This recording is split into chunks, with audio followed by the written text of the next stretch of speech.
Oceanside and Albany. Albany has made the trip all the way across. Andrew Santillo, Tom Gozlowski to my left as always. Albany has made that trip out to the West Coast a couple of times, Washington and Oregon. Oceanside coming to Albany for the first time here in their inaugural season. Expansion team getting a chance to battle the champions on a Saturday night in the Empire State. Should be an interesting matchup tonight. Both teams excited about the matchup. The biggest game in Oceanside history, I think it's a fair thing to say. While the Firebirds coming off a bye week, looking to prove to the league that they're the top team in 2026. And when we talk about the top team, 6-0, Albany, they've won 18 straight games, guys. They have not lost in this league. 10-0 in the regular season last year, 2 postseason games, and now 6-0 here to start 2026. There's so much action still left in this 2026 season. Oceanside far still away from being eliminated from the postseason. That action between Minnesota all the way down to Oceanside and Oregon.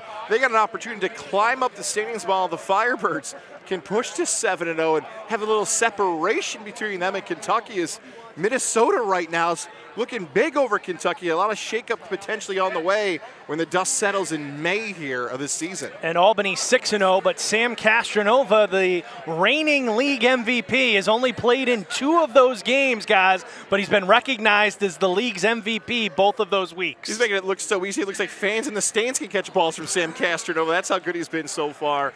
Coming off of a little bit of a break, but an MVP caliber player joining a roster, that's how strong it's been for the Firebirds. It's been more rest than rust for number 2 for Albany. And on the other side for Oceanside, one of the top receivers in this league, it's Javon Tucker, who's 588 yards, lead the league for the 5'10" Tucker. I can't believe still he's 5'10". Seeing him up close and watching some of the highlights coming into this game, he plays like a 6'3", 6'4" receiver, physical with his body.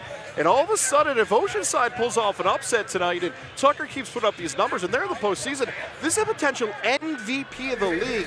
That's how good he's been halfway through the season. It's Albany, it's Oceanside, it's AF1 football coming up on HGN.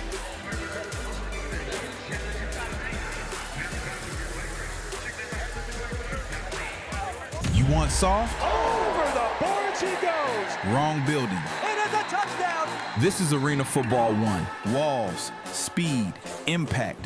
This game doesn't slow down. Touchdown, Wildcat! It closes in. 8 men, nowhere to run. Hockey speed, football violence. Don't blink, because in here, the ball never dies. Watch Arena Football 1 live all weekend long.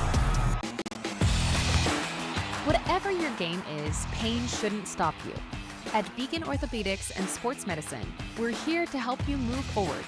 From the sidelines to the operating room, from rehab to recovery, our team of experts provides the same world-class care trusted by the pros, so you can keep playing, working, and living without limits.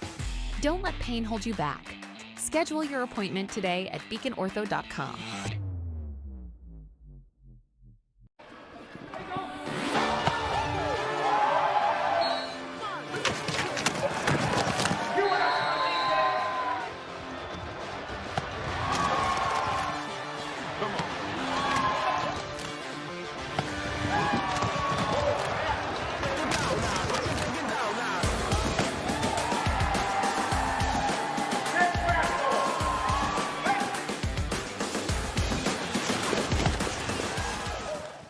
So my very fondest memory at an Abby's came in high school after we won a state championship in basketball, a moment we'll never forget. The very first thing we did, celebrated across the street at Abby's. And for us to just enjoy and savor the season and what we accomplished there, and that pizza became synonymous with this championship memory. It's great to have some of those just foundational, traditional spots that we can all go to and enjoy a great time.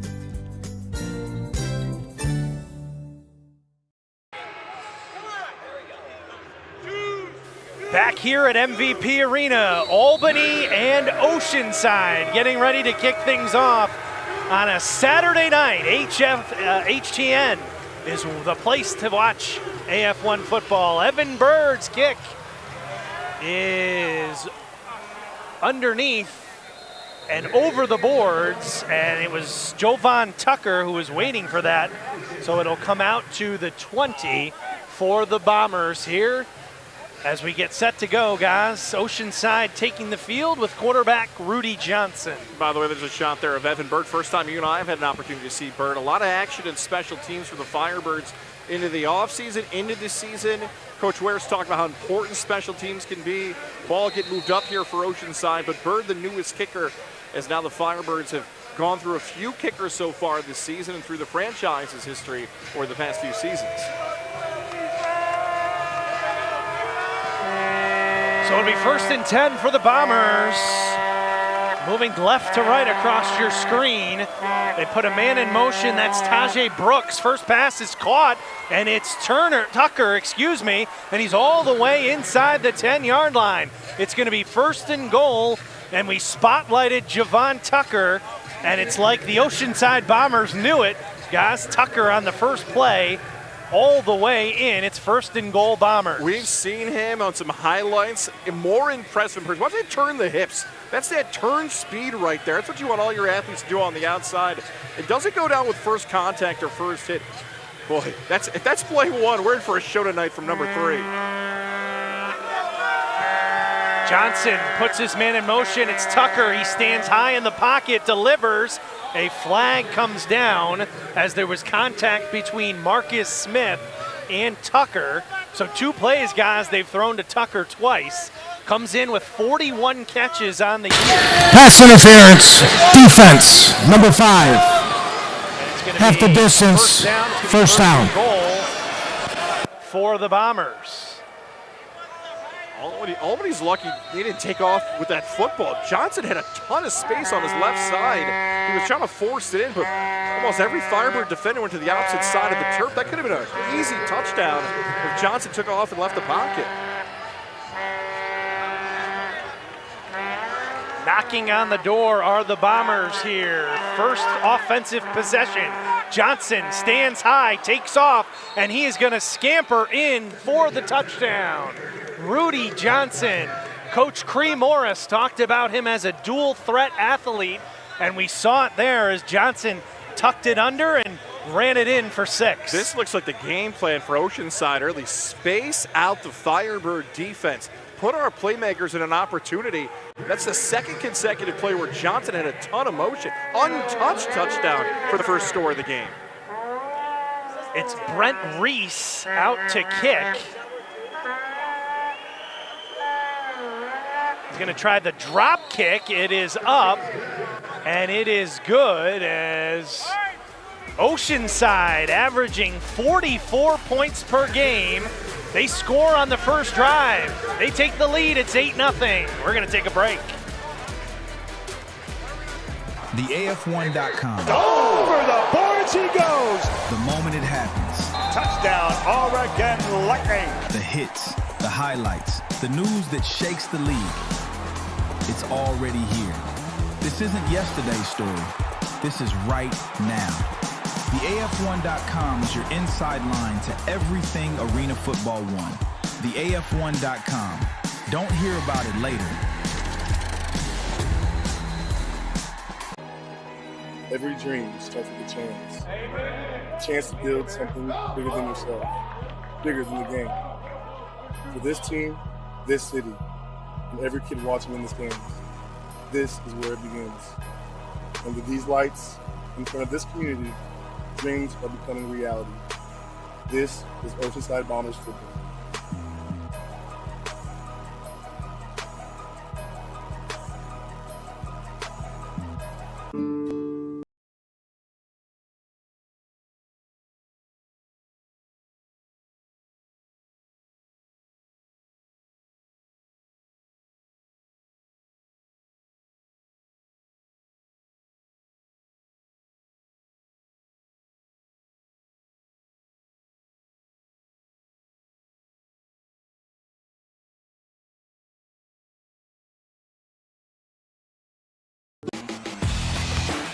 Whatever your game is, pain shouldn't stop you.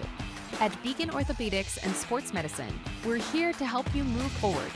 From the sidelines to the operating room, from rehab to recovery, our team of experts provides the same world-class care trusted by the pros, so you can keep playing, working, and living without limits. Don't let pain hold you back. Schedule your appointment today at beaconortho.com.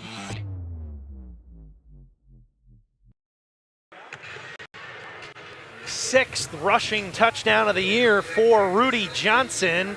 And Brent Reese's drop kick. It's 8-0 Oceanside as the Bombers get ready to kick off. Firebirds will get the football for the first time. Guys, Albany, the big news today is going to be playing offense without one of its top receivers in number 3, Dwayne Brown. Ball off the netting. It takes a funny hop, ricochets around, and tackled in the end zone is Cameron Alves, I believe that is. You mentioned Dwayne Brown, DB3, known for Firebird fans and impact players as he joined the Firebird franchise. That's a 1 point for Oceanside. About why he's sitting out, it looks like a little precautionary. Yes, I mean, just not 100%. Coach Ware's just trying to, they got another game coming up on Friday. They want to make sure he is, he's back to 100%. So the kick there, that's the one there in the tackling them in the end zone. It's Cameron Alves, who they just signed, Rhode Island native. The ball kind of ricocheted around, and he's tackled in the end zone. So Oceanside quickly in front, 9-0 before the first snap here, coming to Sam Castronova, and he'll take it. Little procedure move there. Now he's just going to take a shot deep. He's looking, he's got a man, and it is caught for the touchdown. It is Darian Townsend for 6. Now there's a flag down behind the play. That was, we think, for the offside. Sam taking that shot down the field. Did Townsend secure that catch, guys? Boy, we see one flag behind the play. Curious of this replay, it sounds like a thump from where we're sitting. Castronova let it fly. Let's see here if Townsend gets underneath. It's going to be tough from that angle. The challenge flag immediately thrown by Oceanside here, so we're going to get a few looks at it coming up. In the house, we heard a thump. You saw it right here. It's about right to our right. You hear a quick pop almost.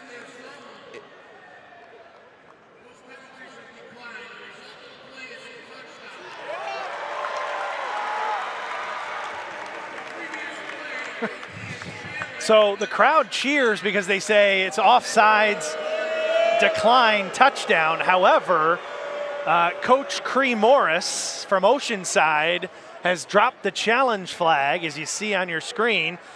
And we had a chance to catch up with Cree Morris. You're a big guy. We're both kind of, I wouldn't say we're small guys. Cree Morris is a tower. Played in the NFL as a played as a quarterback at San Diego State. He is a California guy, played with the LA Raiders, the Los Angeles Raiders, and the St. Louis Rams. Anywhere between 6'6" and 6'8" is what we're going to do for the fans. Right, I'll stay away from the other height in between for the younger fans. Let's get a look at this here. That's a tough angle from that spot. They're trying to swing it around a little bit to see if Townsend can get underneath. That's the toughest. Sometimes you try to see if the receiver sells it on his own a bit. You see a receiver get up and hold the football above their head. That's almost the best indicator. You see how good of a salesman or actor they can be. When that first came across there, you can hear the thump, and you would think the thump would have been the football, and then Townsend just was trying to cover it up and carry it. Official had a good look at it from his spot, about as best as he could get. So we'll see what the ruling is here. Castronova did the right thing, though. Immediately sees the flag, tries to go deep with it, throws it deep, with the receiver beating his man one-on-one in coverage, and Townsend with his speed. The fun part about this challenge, by the way, you see it here, that the Firebird bench is right near the television, and the Firebird cheering section is near it as well. Yeah, they're gonna. It looks like they are gonna. This is gonna stand. I don't know if it's gonna upheld or it's gonna stand, but as you see the referee making his way through the Albany bench, he tipped his hand to Sam Castronova, so I think this one's gonna stand. And if it is, it's Darian Townsend's 12th touchdown of the year. It is a touchdown. So one play, one pass, one touchdown. Castronova to Townsend. Well, Albany playing without Dwayne Brown. Throw it downfield to Darian Townsend, who's been outstanding this year. And Coach Ware couldn't say enough. Good Townsend, who's going to hold this extra point for Evan Bird. Townsend gets the hold down. Bird's kick is up, and it is good with 12:13 to go in the first quarter. It's been a lot of points, guys, here in the first 3 minutes. A little less than 3 minutes. It's Oceanside 9 and Albany 7. It's one of the best parts of AF1 action, right? We've seen 3 total offensive plays, I believe. I know the bat's not that high, but 3 total offensive plays, 2 total touchdowns, and multiple scoring plays involved there with extra points and whoosh and everything else. It's been a high-scoring game to say the least here with under 3 minutes not even played yet in this one. We thought it could be potentially high-scoring, but this is the action fans hope for when they come to AF1 football games. And look, let's not underrate or underappreciate some of those added points, value points. You hear that term used a little bit about what an extra point, what a deuce, what a special teams point can be.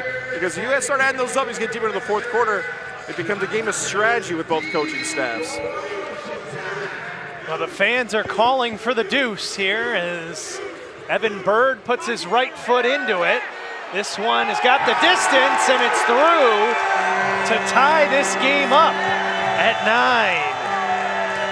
9. So you were just saying 2 more points for the Firebirds, and it's 9-9 here as Oceanside back out onto the field here for its second offensive drive. Game tied up. Bird had that from a few more yards. One of the most beautiful kicks we've seen all season. Not a fan of the celebration from Bird. Bird's getting a lot of love for the Fire. Left me hanging, that's right, that's fine. I don't know if I love the celebration. Joe Buck would have went wild about it. We'll see if we can get it next time, but he's tied the game after that. I was going to say from Colony, right? He could have hit that, knocked that one down. Oceanside back out, 1st and 10, ball at the 5 as they get going here. We'll try to give you the starters here, a fast-moving first quarter with a lot of points. It's Johnson. He's going to heave it down the field. He's got a wide-open Javon Tucker, and forget the starting lineups. Tucker's into the end zone for the touchdown. Javon Tucker from Rudy Johnson, and Oceanside. We talked about, guys, their offense, 44 points per game. Albany's had some injuries defensively. Johnson's just going to let this heave down the field and can't leave the league's leading receiver that wide open. Hopefully you're not waiting outside MVP Arena. Hopefully you don't have the under. Right? Exactly. Hopefully you don't have the under. It's going to be Reese again with the drop kick. It is up, and it is good. And Reese, guys, a former professional soccer goalie, boots it through for the 2 points. And with 11:11 left to go in the first quarter, the scoring just won't stop here. It is 17-9. Every way you could find points here early in this action. Both teams have done it. This is awesome. This is fantastic. One of the best starts we've seen at any game. We're not even halfway through the first quarter yet, and we're seeing points like this. Like I said, I hope you don't. At some point you make it to the starting lineups, you may not. Right, we may not, that's for sure. It'll be Reese to kick off again. On the last kickoff, they ended up with a 1 as Cameron Alves was tackled in the end zone. This one fielded by Townsend. He's going to try and get out of the end zone. Nice move by him to the 10, 15, 20, flag flies, and Townsend into the boards at the Oceanside 15. Couple of flags fly. This one is going to come back, it looks like, for a hold. Looks like maybe C.J. Clark, perhaps. One of the up guys on that defensive front. Number 5, receiving team. 10-yard penalty. 99 right down there, about the 13, 14-yard line. They got big 99 with the hold. Spot on there, Andrew, right in front of the official as well. Clark didn't do much to sell it either. The guy hit the turf, and then he stood there over him a little too long. The referee saw the action and We did have a play that didn't result in points, though, yes. so everybody can catch their breath quickly. Well, we'll give you the starting lineup quickly for Albany. The center is Colby Bird. Flanking him on either side is Isaiah Hardy. And the newly signed Tykeist Crawford, 6'5", 325 out of West Virginia, number 70, are on the offensive line for Albany. The motion man is the newly signed Cameron Alves, and they're going to throw it for him, and it's off his hands, incomplete. Alves, 5'9", 190 pounds, out of Central Connecticut State. He's a Rhode Island guy. Pass incomplete. You see Sam Castronova and head coach Damon Ware. That wasn't a terrible ball by Castronova, but it could have turned into a lot worse. Jordan Washington for Oceanside had a hand on that quickly. If Washington had picked that off with the lead on the road, could have been a game-changing play out of 27. Give you the Oceanside defense here in just a second. Pass just behind Cameron Alves. As Castronova and Alves playing their first game together, number 4. Again, Alves was signed this week on May the 26th, and he's playing because Dwayne Brown is a late scratch. They've also got another receiver that we're supposed to see, number 1, Ajay Hall, who is a 6'3", 195, who I believe is on the near side. Actually, he's not. He's on the bench. Snap, that's Isaiah Scott, who's on the near side here, as we get a flag and a procedural from call. The original line of scrimmage, 3rd down.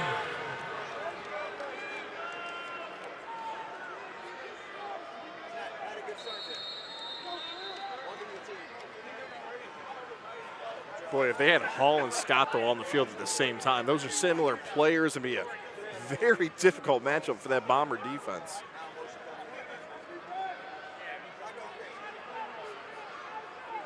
So Albany backed up here.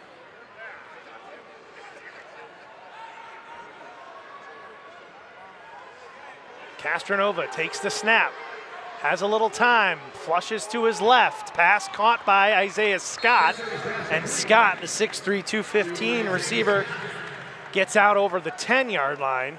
Small pickup there for Albany. Castronova did what he could pre-snap on that play. That's the first time in a long time that Albany fans or even fans of the Firebirds or AF1 have seen Castronova almost had to move the receivers. You mentioned this just moments ago when you're dealing with the new receiving core. What's the terminology? Who's supposed to go where? What slot do you have? Castronova doing his best, and again here pre-play pushing his receiver out a bit. So this is 4th down. Albany keeping its offense on the field. Castronova, pass caught. He goes to Townsend. A couple of new receivers, guys. Townsend's one of the oldest receivers on Albany, not in terms of age, but experience. And he's got a 1st down as the tackle was made by Jordan Washington. Throw it to somebody you're comfortable with. A timing route here, right? That ball's almost to Townsend before his head is snapped around on a 4th down play. Mouthpiece isn't even in for Townsend. It's flying around. Look at that, quickly out of his hands. Townsend snaps at his route, hopes the ball's going to be there. Great conversion. Now there's the difference in receivers you've worked with in the past and getting used to midseason. Alves is the motion man. Castronova backpedaling, still backpedaling, rolls to his right. Flag flies into the end zone. It goes, and it's going to drop incomplete as we get a flag down. They're going to get Zacher here, 69 for a hold. Has held a little too long. Got outside. I'm shocked if it's not on 69 here for the Firebirds. And I should have mentioned Zacher. He's also out there. So Albany rolling out 4 offensive linemen with Crawford, Zacher, Bird, and Hardy. We'll give you the Oceanside defense, at least who's out there currently. The defensive line is Lance DeSorbo, Robert Robinson, Arturo Ramirez. They also had Joseph Gordon out there. Jordan Washington was out there, but now it's 33 Jordan Baker who's out there. And then in the secondary, they've got Trayvon Watson, Kyron Beecham, and Simeon Burns. And Burns is the team's leading tackler with 22. He's also got 3 interceptions. Castronova, pass, looking for Hall. Hall smashes into the boards, and he's fighting away. Inside the 5, pushing down towards the goal line, and he's going to be stopped at the 1. Wow, that's the new guy there, Ajay Hall, 6'3", 195. Coach Ware described him as a bigger Markel Wade, and Firebirds fans will remember Markel Wade. And look at this, Hall slams into the boards and then bounces off and almost made it all the way to the goal line, guys. The awareness to make sure he knew he wasn't touched at the boards. And you and I talked a little pregame, you hear 6'3", 195 in speed, you think track. You don't see that contact in track and field. That is, hello Firebird fans, a loud ovation for his first catch and the effort there from the fans inside MVP Arena. Townsend's the motion man. They're going to keep it with Castronova, and he is stopped short.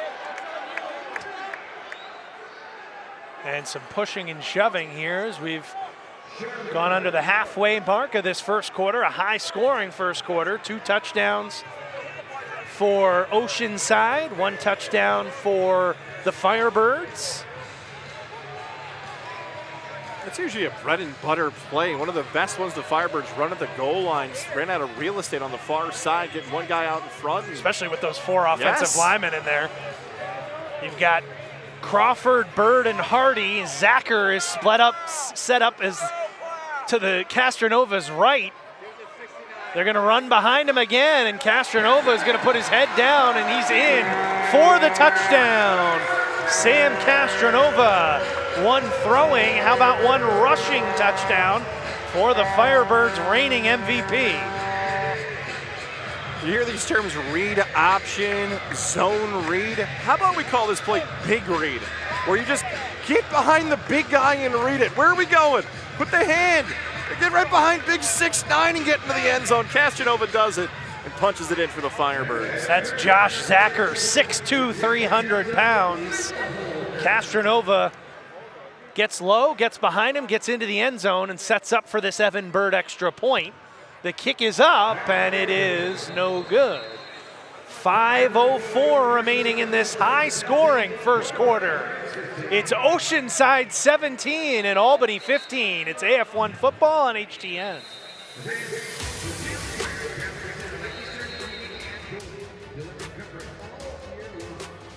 Yeah! You feel that? You feel that? This that AF1? You feel that? What? Run for the city, run. Rep your colors, side by side. When the lights come on, we go high. AF1, the ball never dies.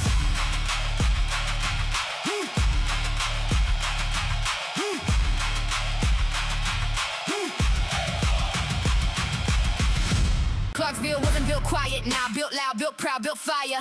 Built on boots, hit ground, no tire. Built on hearts that don't back down, go higher. No permission, we don't ask that. Keep the door, yeah, we crash that. 48 inches wall, where you at? Running too wide, yeah, you need that. Yeah, no sidelines, ain't no safety. No soft land is gonna save me. You don't watch, now you feel me. All crowd standing, energy crazy. Show up early, stay late. Feel the ground shake, no breaks. Hear the sound, that's us, that's us, that's us.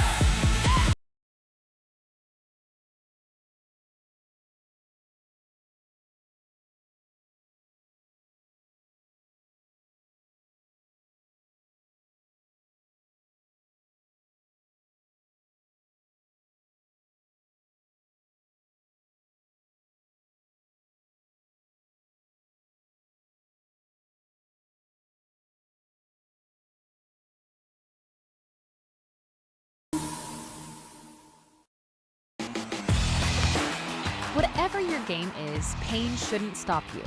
At Beacon Orthopedics and Sports Medicine, we're here to help you move forward.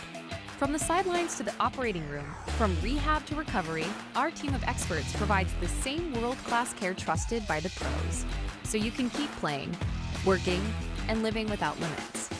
Don't let pain hold you back. Schedule your appointment today at beaconortho.com.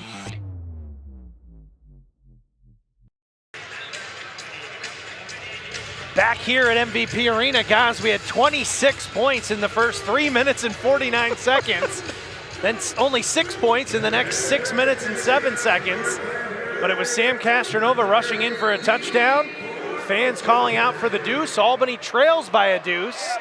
And Bird's kick is off to the right, just a touch, taken by Tucker. Tucker out of the end zone to the 5. to the near side, and he gets up close to the 10, and that's where Oceanside will start. Well, 2 drives, 2 touchdowns for the Bombers. Lots of scoring so far in this game, guys. Yes, you wondered how Coach Cesang's defense was going to stand up against Oceanside.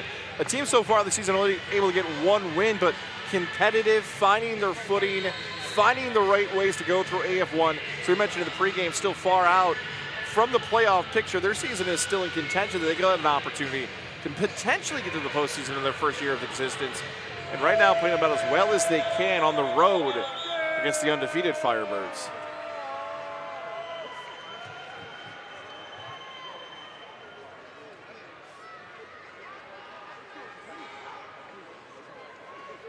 And we'll try to give you the starters here. Oceanside has scored so quickly on its first 2 drives that we haven't had a lot of time to fill in the blanks, if you will. I thought you were going to say just breathe. That too.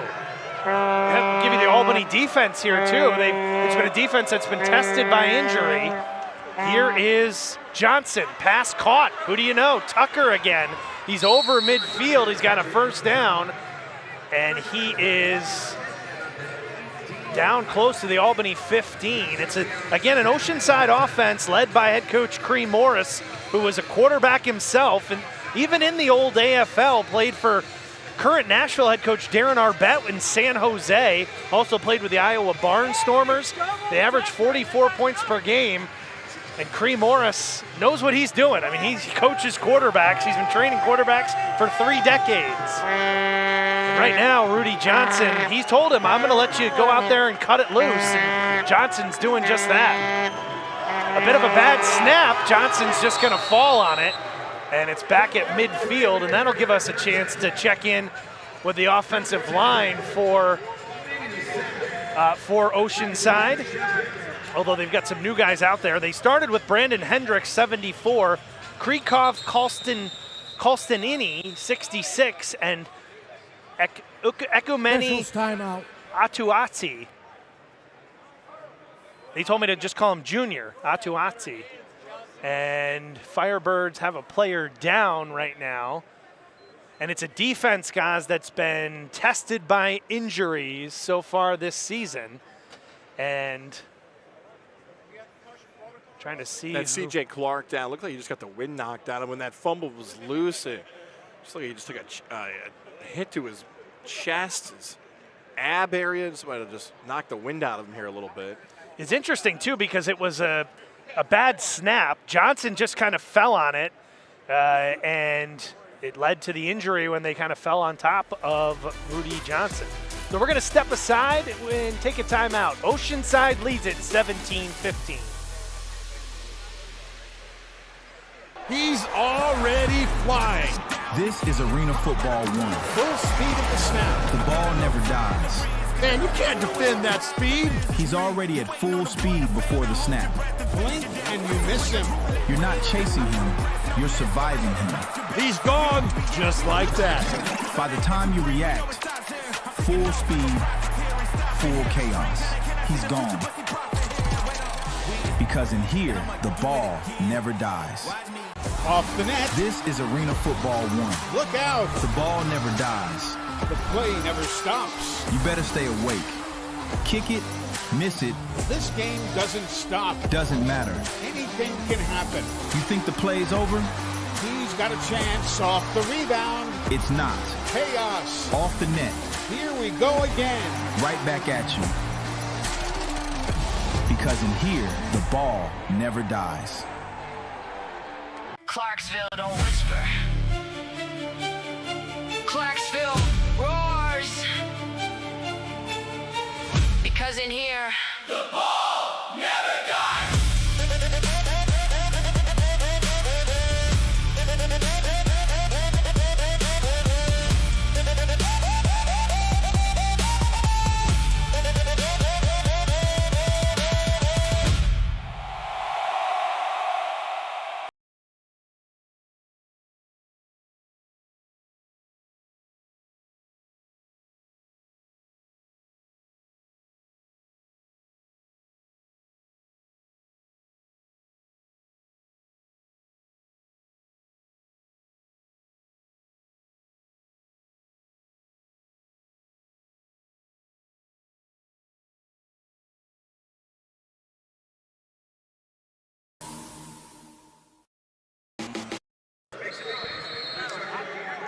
Back at MVP Arena, C.J. Clark up and off the field. He looks to be okay. He made his way to the bench area. Second down for Oceanside. It's Johnson complete to Tucker. That has been on a repeat here so far early. It's going to bring up third down and long. An Albany defense got second in the league in scoring against, 34 points per game. Clark was out there, but again, they've been tested by injuries. They've got Morris Joseph out there, Shahan Williams, the newly signed Chris Walton, Drew Singleton, who leads the league in tackles, number 5. In the secondary, Marcus Smith, Dante Mason. And I'm missing somebody as Johnson drops back on this third down, steps up, pass caught. It is Vincent Strange, I believe, number 9, who gets the pass caught down near close to the first down marker. There's a flag down. Officials pointing towards Albany's direction. Let's see if it's against the Firebirds. Illegal defense. Albany. Mack was in the zone. That's a 5-yard penalty. Third down. It's Quadir Shepard who's out there right now. So illegal defense was the call against Albany, so that should be a first down for Oceanside as the ball moved to the 11-yard line here. 2.5 minutes to go in the first quarter. Oceanside with a 17-15 lead on the road here. Bombers have played very well on offense. Johnson, pass, caught, short gain, as it was Strange again, Vincent Strange. So they marked that play previous a few yards short of the first. That was a third. Now we're going to move back to a okay, new so they set took of the penalty. here. All right. Yeah, they took the penalty. So now it's first and goal. Yeah. So first and goal, ball now at the 8. Vincent Strange has had a nice start to the year. 6'2", $195, 22 catches coming in. He's set up on the far side. The motion man is Tajay Brooks. They're look short to Strange. He makes the catch, and a big tackle by the newly acquired Dante Mason. And Coach Ware said he likes what Mason brings to the team. He said he's been the guy in a number of smaller leagues. Now he's got to be a guy on this defense. And he came up and made a nice tackle there, 5'10", 180. Almost startled the ball, didn't go to Tucker again. You're just watching this as a AF1 fan thinking, thrown to threes worked. I know he's eventually going to need a breather here, but it looks like Oceanside's going to take a timeout here. They've got two drives, Oceanside. 2 touchdowns, Second a minute 6 to go. This will be a 30-second timeout. It's going to be their second charge timeout, I believe, because of the failed challenge they had earlier in this half. Still the first quarter, guys. We've seen a lot of action, though, 17-15. If you joined us late, a couple of touchdowns from Sam Castronova, 1 passing, 1 rushing. And on the other end, Rudy Johnson has a rushing touchdown and a passing touchdown, 1 to Javon Tucker, and Tucker has had his fingerprints all over this game in the first quarter. If you joined us late, you missed a lot. Yes, right, as we said, 26 points in the first 3 minutes and 49 seconds, as it was 17-9 with 11-11 to go in the first quarter.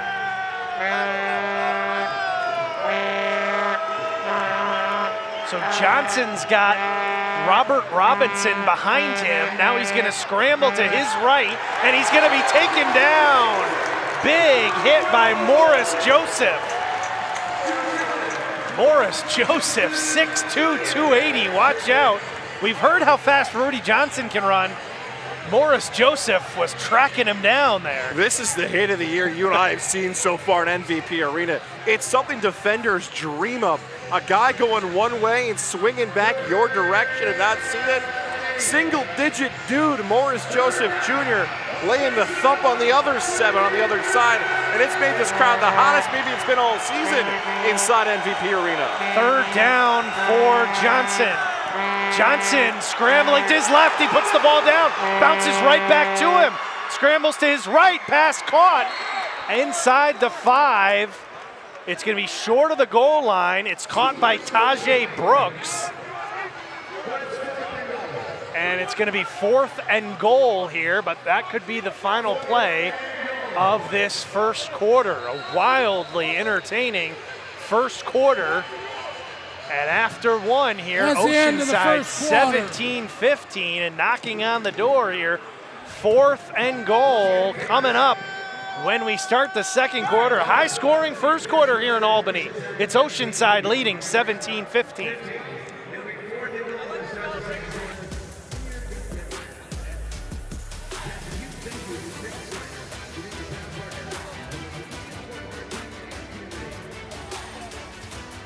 Here we go again. That's going to leave a mark. This is Arena Football 1. This is what AF1 is all about. The ball never dies. He flipped over the wall and hung on. The wall is waiting. This is Arena Football 1. No sideline. He got lit up by the wall. That's going to leave a mark. No way out. A hit like that only happens in Arena Football 1. Because in here, the ball never dies.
Whatever your game is, pain shouldn't stop you.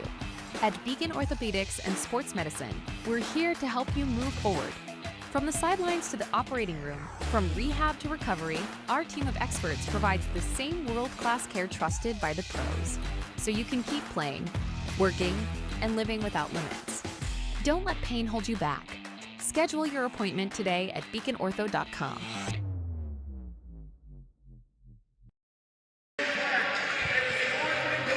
Fourth and goal here coming up for Oceanside. Big play here for both teams as we start this second quarter. It's going to be Johnson on a designed run. Did he get there? And he's in for the touchdown. Rudy Johnson, second rushing touchdown of this game. And Oceanside has scored 3 touchdowns. Coach Cree Morris said, we may have to be perfect here to beat Albany tonight. So far, offensively, 3 drives, 3 touchdowns. It almost seems like the off snap helped the offense there. Wasn't the perfect snap, but Johnson's eyes went a different direction, took the defenders a different way, and a slight snap a different direction was all the step they needed to put another one on the board. The soccer goalie, Brent Reese, another drop kick attempt. This one is no good.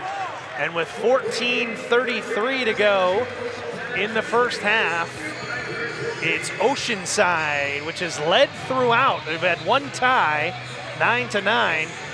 They have not trailed in this game. It's 23-15.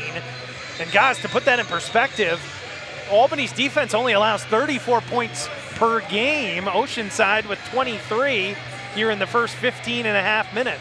Off a bye week at home against the 1-5 team. This should have been everything in the direction of the Firebirds, but instead we've now entered the second quarter and this Firebird team trails, and it really hasn't been turnovers. It hasn't, we mentioned the injury to Dwayne Brown, and none of that stuff. It's just been Oceanside playing a high level of football against an undefeated first place team. Rudy Johnson had 4 interceptions last week against Kentucky, did throw 3 touchdowns, but he's got 3 touchdowns in this first half, 2 rushing, 1 passing. Reese is going to boot this one away. It is going to bounce and taken by Townsend in the end zone. Starts up, cuts back to the 10, and runs into a host of defenders, and that's where Albany will start. Townsend still didn't go down. They're lucky the officials didn't get Singleton there with a clip. Singleton got dropped on the coverage. They didn't want to get some retribution, some revenge, and hit an Oceanside player in the back. He went at Watson. No call there, but Firebirds benefit and see if they have now the opportunity for the first time really to tie the game up potentially, how Coach Ware wants to play, or even take the lead on an ensuing deuce on the way. But again, it's just been Oceanside playing really good here in the first half. Firebirds being tested here.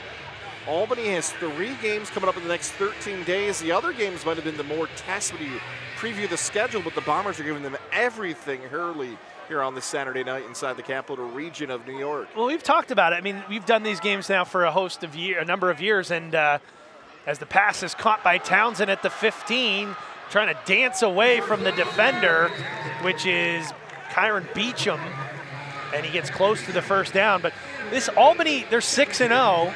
You know, they went from Josh Kolka, started the first 4 games, Castronova back, but they haven't really been blowing anybody out. I mean, they're second in the league in offense, 52 points per game, second in the league in defense, but they've had a lot of close games. Now they've had a lot of long travel, but there's been some close games, including last week, 2 weeks ago, a 3-point win at Michigan.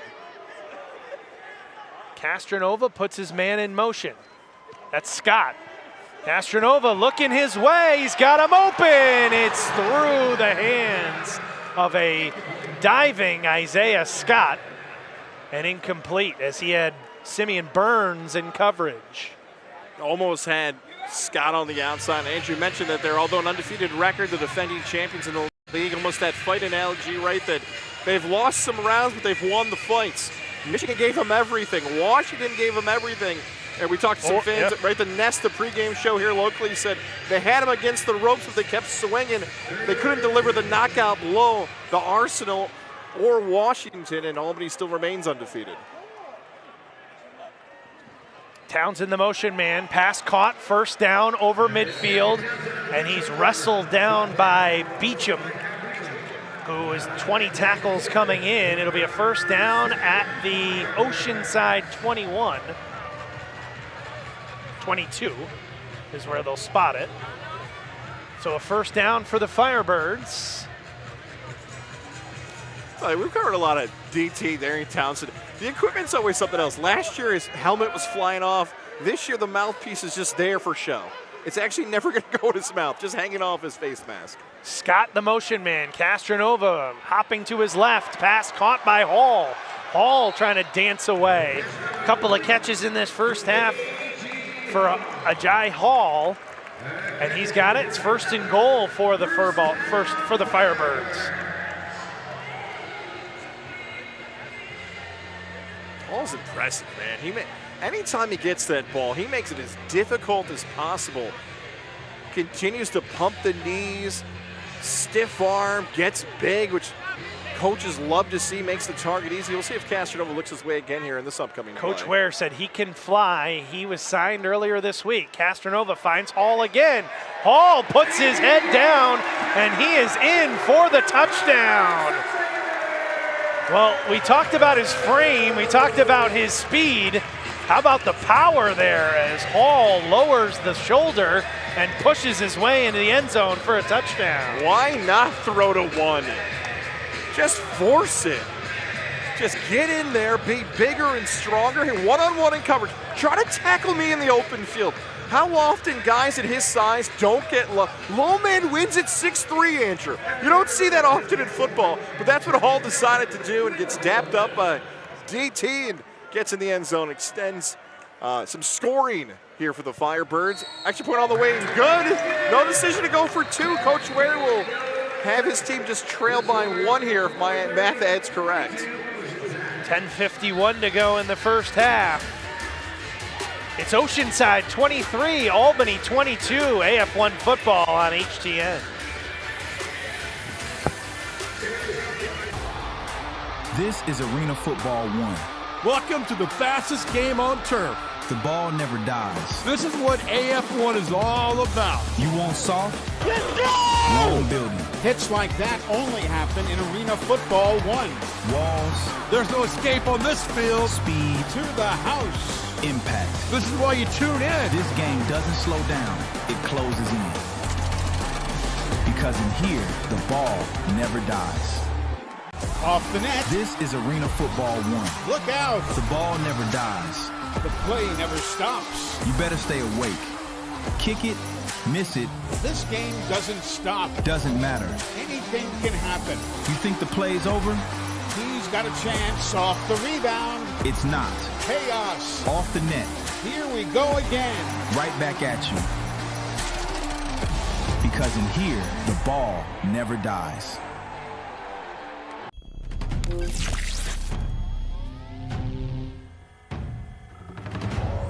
Lateral G-force dampeners engaged. 0 to 60. Burst propulsion activated. Aerobic capacity maximized. Hydraulic extension vector enabled. Threat detection engaged. This monster is ready. Minnesota Monsters. Get your tickets now. So my very fondest memory at an Abby's came in high school after we won a state championship in basketball, a moment we'll never forget. The very first thing we did, celebrated across the street at Abby's. And for us to just enjoy and savor the season and what we accomplished there, and that pizza became synonymous with this championship memory. It's great to have some of those just foundational, traditional spots that we can all go to and enjoy a great time.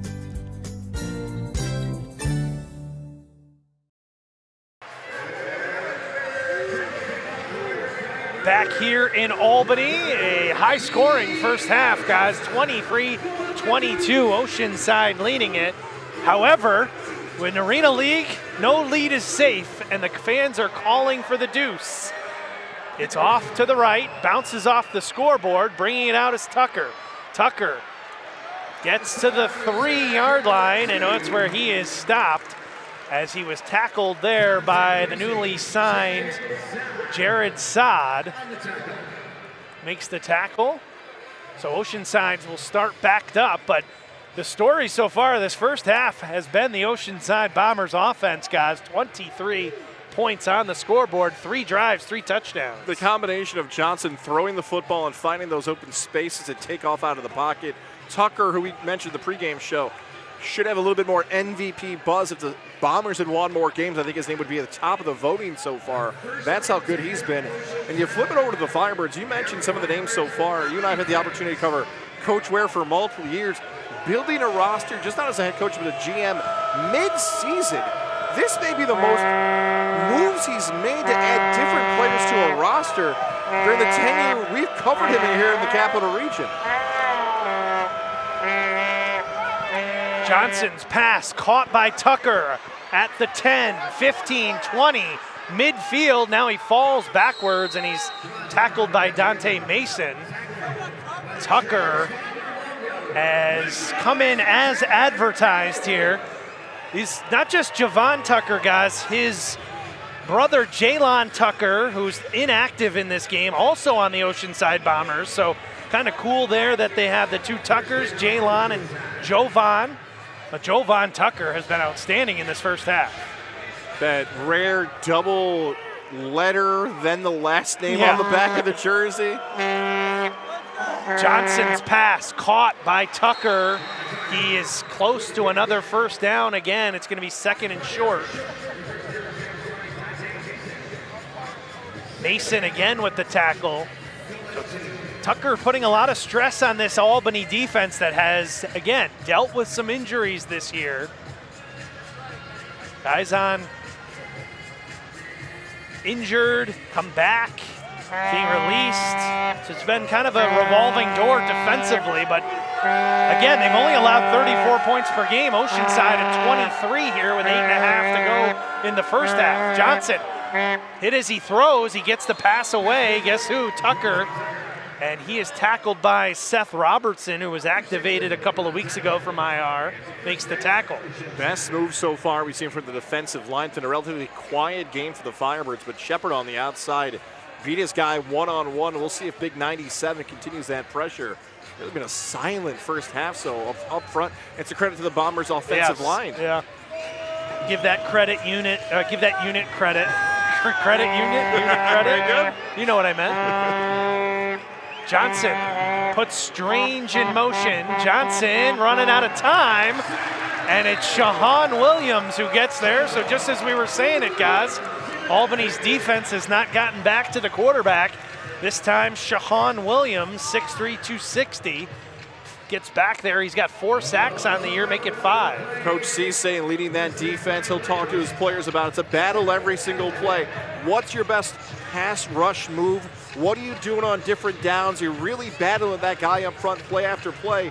That's some of the strength of this defensive line. You might have seen a pass rush move or a move in this first quarter. Let me bring something out in the second, and we'll see if we can find our strength there. And now you're starting to see some big moves from the Firebirds. Pass caught into the boards is Strange.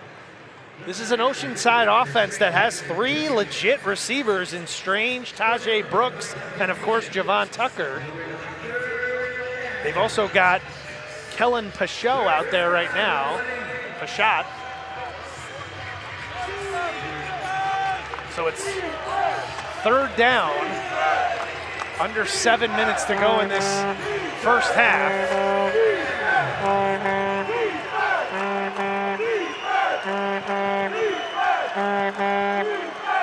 Johnson pass caught on the near side, reaching for the end zone and being stopped just short as Vincent Strange.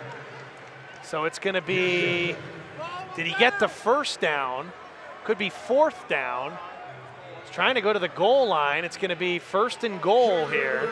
Nice job by the officiating crew right in front of the best look in the house right there to make that call. No hesitation on it. And this is one of the biggest plays of the game so far right here. They're going to mark it as a 1st down from the chain. And 1st and goal inside the 1 for Johnson in the offense for the Bombers. Moves Tajay Brooks out. He's going to try and scramble it. And he is taken down.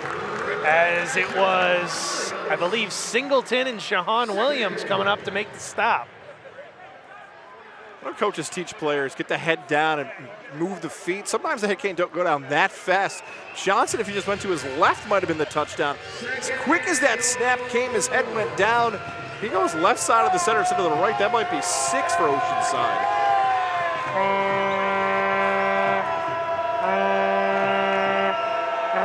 Johnson puts Tucker in motion. He's going to run it to the right. He's going to put his head down, and he is stopped at the goal line. It's going to be 3rd and goal. So the Albany defense comes up to make another stop. 5 minutes to go in the first half. Fans, we want to tell you at halftime, we've got Jeff Levac, the host of AF1 Season Pass. This week he catches up with AF1 CEO Jerry Kurz, who shares the story of how arena football started on the back of an envelope. That's at halftime. AF1 Season Pass coming your way. We got a 3rd and goal with 4:40 to go. Up the middle again, and Albany stops them again. It's going to bring up 4th and goal. No handoffs. No thought of maybe potentially getting a push. When your head coach is 6'7", you know he wants the big guys to win these battles up front. We'll see if it's 4 straight plays to Johnson here as the crowd's getting hot inside MVP Arena and getting loud. This is a huge play here, 4th and goal. Johnson again in the shotgun. He's got Jordan Washington standing up behind the offensive line. They're going to throw on 4th down. It's incomplete. The stop by the Firebirds, aided by the offense. Oceanside coach Cree Morris wanted a flag. He is not happy, Cree Morris. As we are going to take a timeout, we're going to step away. Big stop for this defense. Albany gets the ball back when we return.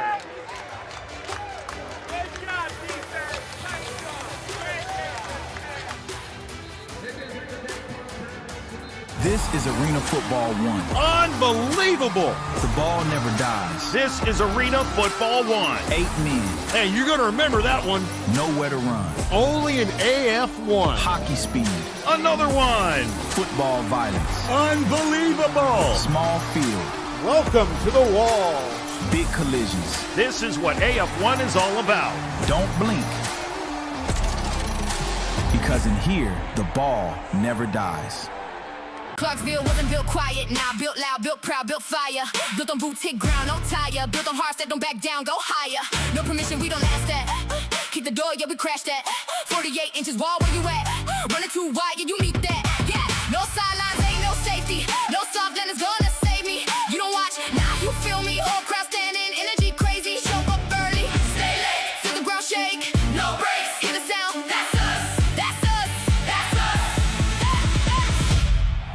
us. So my very fondest memory at an Abby's came in high school after we won a state championship in basketball, a moment we'll never forget. The very first thing we did, celebrated across the street at Abby's. And for us to just enjoy and savor the season and what we accomplished there, and that pizza became synonymous with this championship memory. It's great to have some of those just foundational, traditional spots that we can all go to and enjoy a great time.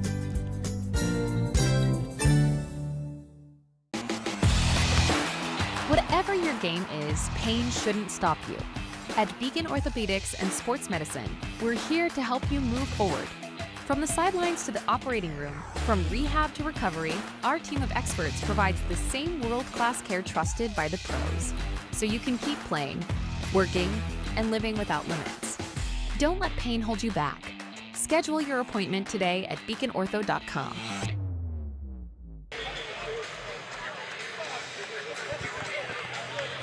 Well, Albany's defense, guys, makes the first big stop of this first half, and the Firebirds get the ball back with a chance to take the lead for the first time here this evening. A lot of fans think it's easier when you get to the goal line, the money zone, the red zone, play calling there by the green zone. The green zone, right? That's where you make your money, right? The green zone, the go zone. All different terms you hear it. Johnson been so good outside of the pocket, but big stop by the Firebirds. Could be the biggest momentum swing of the game. We'll see what Coach Ware and company have in store coming up. Man in motion is Scott. They drop it off behind him to Townsend. Townsend to the 10, out close to the first down. And Albany, guys, not led in this first half. The only tie was when it was 9-9. Oceanside has had the lead otherwise. But Albany with a chance here now as they get a first down on that pass to Darian Townsend to move this football down the field and try and take a lead here. And you watch an AF1 action, it's usually that 6-minute mark how coaches decide to play the clock with a warning coming up later at 1. You hold for the last possession, hold to be the last team with the ball, take a lead at halftime. But this offense has been clicking for both sides. We'll see how Coach Ware plays this clock. Hall was the motion man. He had his defender fall down. Castronova is just going to run out of bounds, and now a flag flies very late. And I imagine this is going to be on Albany. Illegal defense, Oceanside. Number 33 at rush on the outside. Defense, actually. 5-yard penalty. Might have been the jack out of the box there. I didn't hear the call.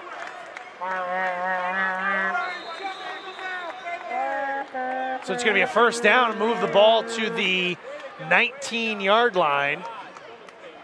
Be a first down for Albany. Fresh set of downs for Castronova and company. As you said, guys, clock ticking down here. Get near the 2.5-minute mark. Castronova is going to put Townsend in motion. Castronova throws for Townsend, spins, lost the mouthpiece as he was tackled by Jordan Washington. Washington, who had 13 tackles on the year coming in. It's going to be a first down for Albany at the Oceanside 18. Watson for Oceanside's a fingertip, a step. He's going to make a big play in this game at some point.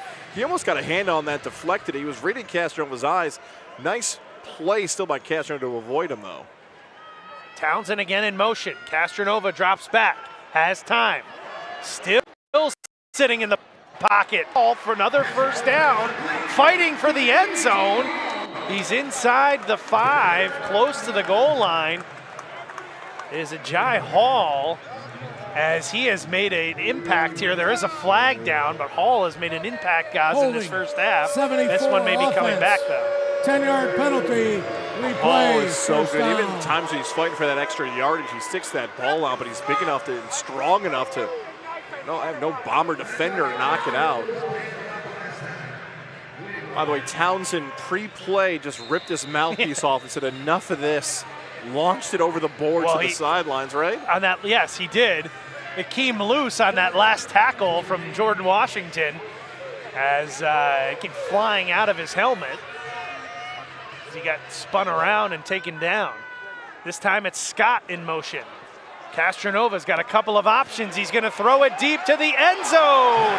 And there's a flag as they were looking for Isaiah Scott. The man in motion was Kyron Beecham. And this is going to be pass interference in the end zone, it looks like, on Beecham.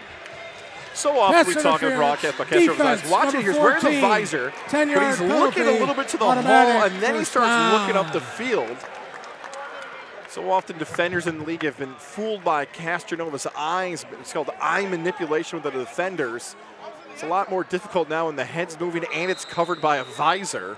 Just those little things that give Castronova the advantage, and a new set of downs here for the Firebirds as looks like we've got to the 1 minute warning now. 1 minute warning. It looks like they may have called, instead of pass interference, a holding call because the ball is spotted at the 17-yard line. 1 minute warning, we're taking a timeout. Oceanside 23, Albany 22. AF1 football on HTN.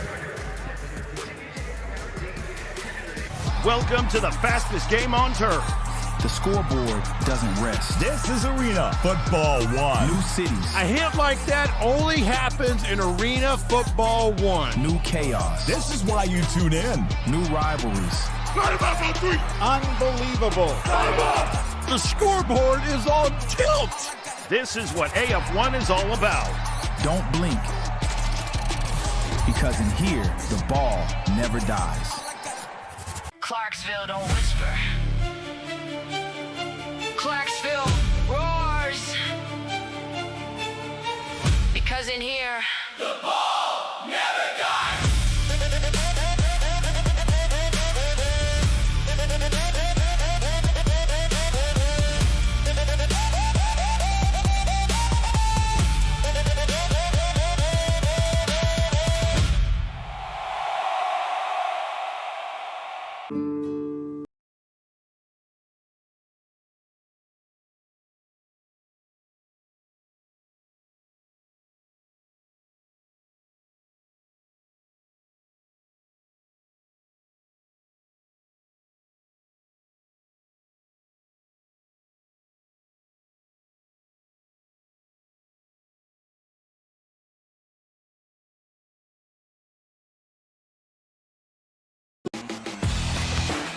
Whatever your game is, pain shouldn't stop you. At Beacon Orthopedics and Sports Medicine, we're here to help you move forward. From the sidelines to the operating room, from rehab to recovery, our team of experts provides the same world-class care trusted by the pros, so you can keep playing, working, and living without limits.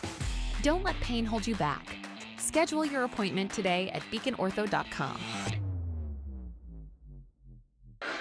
Welcome to the fastest game.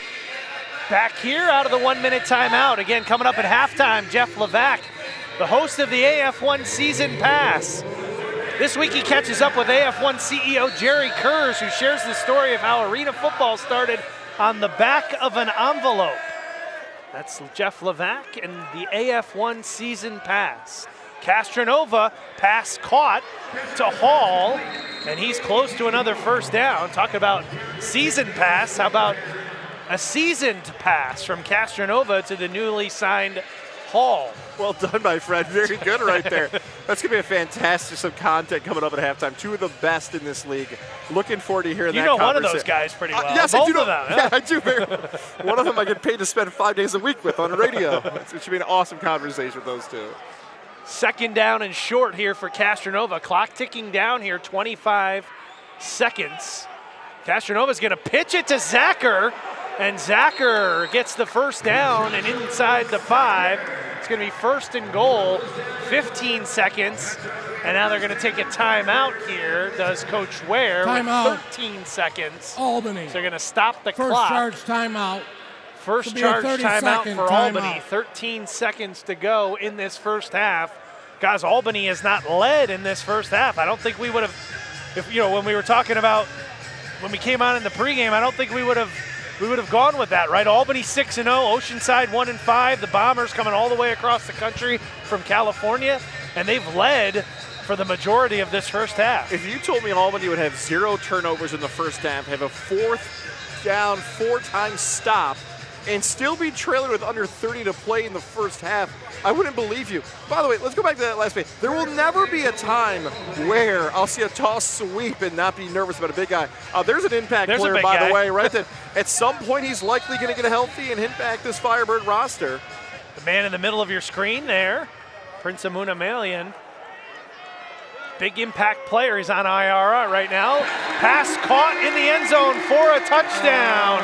It's Hall, Castronova to Hall for the second time in this first half, and Albany has its first lead of the game. What a fantastic play call here by Coach Ware. Timeout, draw it up, find it, hit him in the chest. How do you defend this?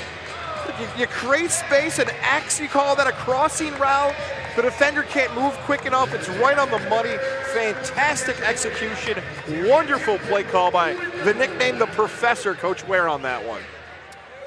Evan Bird out for the extra point. It was bobbled by Townsend. There's a flag down. Townsend fakes the throw and now gets tackled by Jordan Baker, but there is a flag down. So, offsides. Defense, number 27, lined up in the neutral zone. Now, how do you play Half this, the Andrew? You get a distance, little bit. retry. Offsides on the defense is the call. You get a little bit more yardage Penalty here. be declined. 5-point lead, 2-point Trial gets be you to from the 7, a 2-yard deuce line. gets you to 9. Does Coach Ware reconsider? Yeah, looks like over the boards comes the MVP, Castronova. And it looks like they're going to...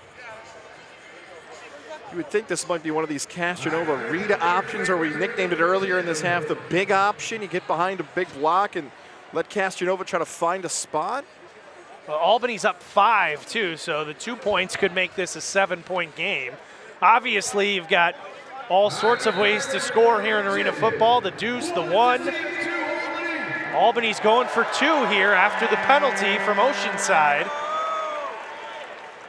Right before halftime, they're going to have to move here. 13 seconds on the play clock.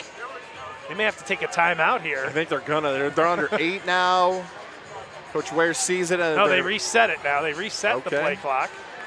20 seconds now on the play clock as Castronova gets to the line of scrimmage, and now the referees will blow it dead. Timeout, Oceanside. Oceanside will take a timeout. Be a 30-second timeout. They've got defensive coordinator Tim White out there. So Oceanside will take a timeout. Why not? You can't bring him to the locker room with you. That's exactly right. And why not just see the formation? If they thought Castronova was going to come out of the shotgun and do a potential usual goal line play, they don't see him.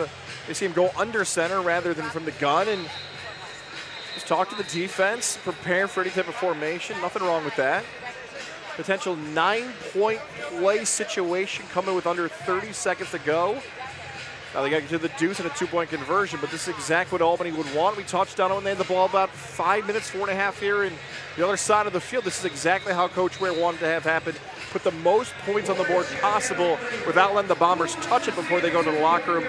And we'll see if they still stay under center here as they approach the line. So Albany has its first lead of this first half. Oceanside led by as many as, looks like 9 when it was 9-0. They scored the first touchdown on the opening possession, kicked a drop kick for 2, and then had a 1 on the opening kickoff, on the ensuing kickoff. So Castronova for 2. He's got a man open. It's Hall. It's caught. 2-point conversion. It's 30-23. Albany leads by a touchdown. Isn't it nice to have Sam Castronova and Damon Ware on a franchise like this?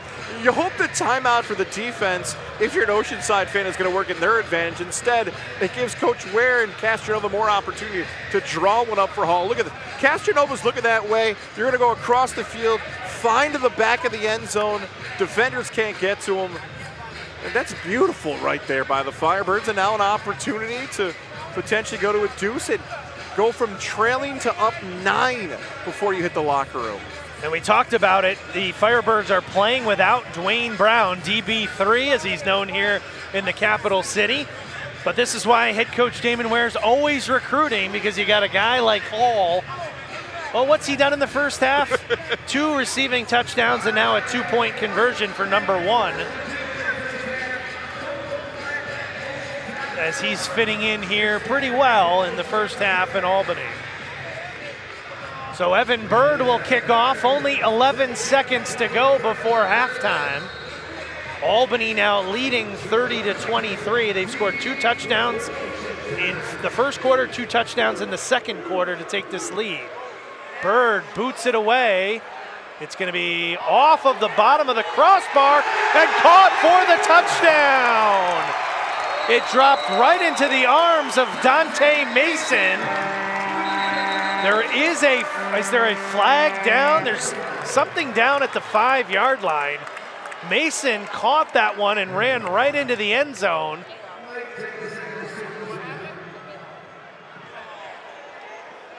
They're going to try to wave this off here. Yeah, I think what they're saying is Oceanside's got to have an opportunity to catch Halo that ball. Infraction, kicking team. It's a 5-yard penalty from the touchback spot. First down. So it's a kicking Oceanside. infraction. Well, we saw a play earlier this season, a little bit different called, a little bit different. You're right, the opportunity for the receiving team to make a play on that. Good gosh. Right, the earlier one that we saw was kind of bouncing around, bounced right into the arms of one of the Albany players to start the second half. And now Coach Ware says, hold on just a second. Again, that's the call by the officials. That's what they ruled. They're likely going to look at this again and see if there was a play able to be made by Oceanside. Challenge is out.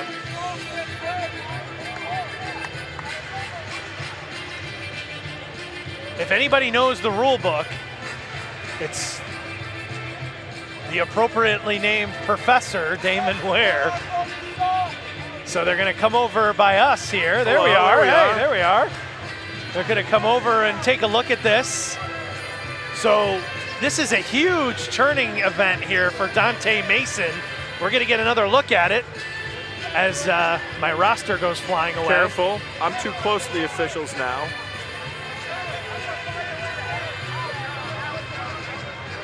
Immediately that flag comes out, by the way. Interesting. Treat this roster for the wonderful sheriff here for the Albany County.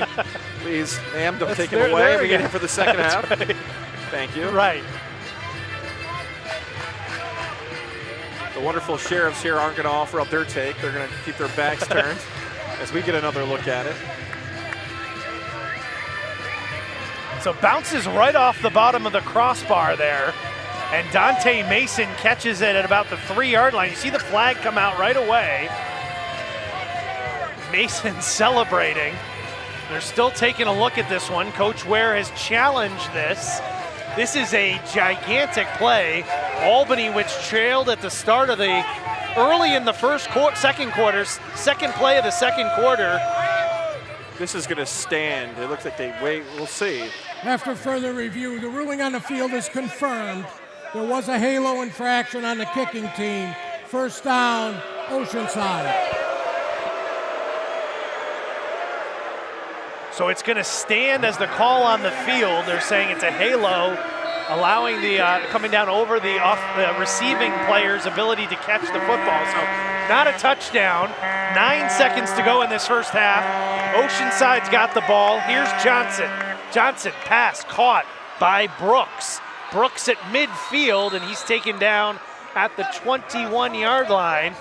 And there's 1 second on the clock, and Oceanside's going to take, I think, its last timeout. Oh, I thought they had one more timeout on the. No timeouts. The clock stopped here with 1 second. Halftime is over. You have no timeouts left. Well, halftime. They're saying Oceanside doesn't have any timeouts left. There you go. Can't stop the clock with no timeouts, so we go to halftime here. Entertaining first half in Albany, New York. It's undefeated Albany 30, Oceanside 23. It's halftime. AF1 football on HTN.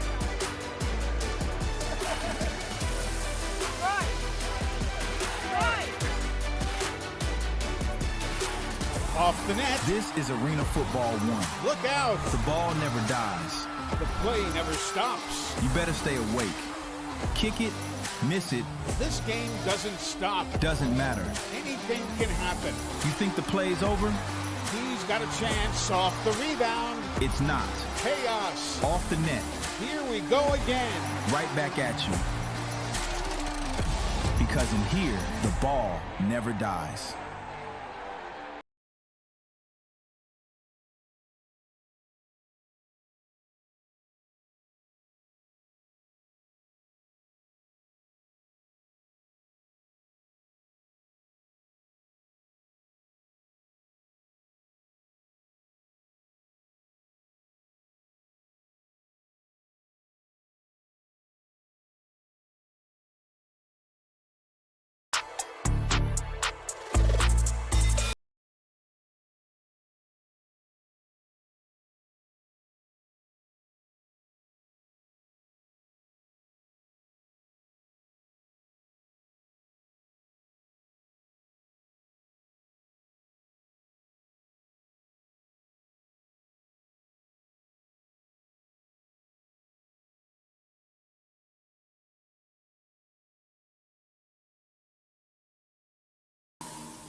Whatever your game is, pain shouldn't stop you. At Beacon Orthopedics and Sports Medicine, we're here to help you move forward. From the sidelines to the operating room, from rehab to recovery, our team of experts provides the same world-class care trusted by the pros, so you can keep playing, working, and living without limits. Don't let pain hold you back. Schedule your appointment today at beaconortho.com.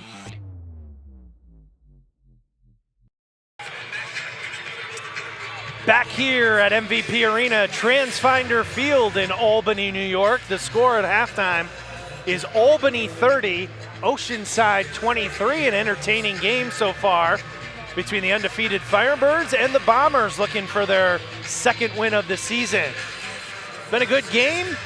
This should be a good interview as our host of AF1 Season Pass, Jeff Levac, caught up with the AF1 CEO, Jerry Kurz, to hear a little bit more about the start of arena football.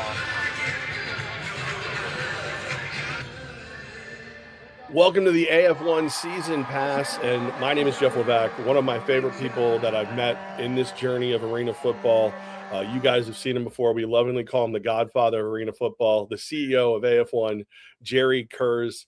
Sir, you're day one, and you have shared your knowledge with everyone who's asked for it. Could you share the story of how you got into arena football and how it all started? Really, I got day two. Jim Foster and I were competitors. We each were playing for a team. He was a wide receiver playing out in Iowa. I was playing for my team as a defensive back. We got to hit each other many times. But Jim, when he stopped playing, went to work for the NFL in the marketing department. Great marketer, great salesman, creative guy. He goes to an indoor soccer game in Madison Square Garden, sitting with a friend of his, a co-worker, and says, Jim, they're playing soccer indoors. Can we play football? Jim goes, yeah. And the guy goes, how? Jim's a young kid from Iowa, loves Iowa sports. They don't put Iowa sports news in the New York papers. So his mom once a week sends him a 9x12 mailing envelope with clippings from the newspaper. That's how far we go back. And so he takes out this 9x12 envelope, not a napkin, but a 9x12 mailing envelope, and draws on the back of that envelope the game we still play today. He's got a great idea, calls me up, says, I'm coming to Chicago, want to show you this great idea I have. We meet, we go to dinner. I ask him what he's smoking. He's right, I'm wrong. He says, I need to protect this. Former law professor of mine, Bill Nero, great guy, loves sports, introduced him to Bill as a background in intellectual property. Bill says, when we meet with him, I can get you a patent on the game system. I said, You're smoking what he's smoking. Again, he was right, like Jim was, and I was wrong. Bill you can't get a patent on a game, but you can get it on a system of play. And because we had the rebound nets, live ball never died, all that kind of stuff, he got the patent. That's all she wrote. We got started. Have you ever been happier about being wrong in your life? No, that was a good one. That was 2 good times being wrong. Jim had a creative idea. What he did back then created an entire industry. And you now are at the head of the AF1. And when you think back to that early days of how is this going to work? Is it going to work? Who's smoking what? Did you ever envision yourself running yet another league? And where do you see this league going? No, I didn't, because Bill and I kept our day jobs. We both were our attorneys. Bill kept his practice. I kept my practice. Jim was the only one of the 3 of us that had a full-time gig with the league, running the league, being the first commissioner. And no, I did not think I'd be sitting in that chair someday. And I was a commissioner of the AFL for a bit, ran AF2, and now I have this wonderful job as well. Christy McEwen, who was Christy Cook back then, and I've been together many years, does a great job with us now still. We were talking today about our love still exists for the game. Where I see this league going, the way this league was put together with the revenue share program in place, where there's only the one-time initiation fee, membership fee, the teams don't pay dues. The things that this management group has put in place to benefit the teams. First time a league supports the teams. Historically, it's been that the teams continue to dig in their pocket, pay the money to the league to support. We pay for the officials. We pay for the broadcasting. It's the way that it should be. A league should support itself and help support its teams. He's Jerry Kurz. He's the CEO of AF1. How many teams do you envision this league being when it's all said and done? What's the perfect number for competition? There is no perfect number. What's towards being perfect is regionalizing it so that we play 6 home, 6 away this year. The owners have already decided 7 home, 7 away next year, increasing the number of home games. So what will happen is that I think at least 5 of those games will be in your region and 2 can be crossover. We're starting to build some historical rivalries that fans want to see, even if it's across the country. And we want to continue to have those and promote those, but we need to regionalize competition more. Transportation is always a challenging cost. Absolutely. The CEO of AF1, Jerry Kurz. Jerry, it's been a pleasure working with you all this time. I hope that all my stupid questions aren't that stupid, but thank you for always taking the time to answer them for us and all the fans. Appreciate you and appreciate all our fans. Appreciate what you do to help get the word out and what you do to help all the teams, not just Albany. I appreciate that as well. Make sure you go to theaf1.com. Jerry Kurz, learn more about him and everything we're doing, because don't forget, at AF1, the ball never dies. Thank you, Jeff.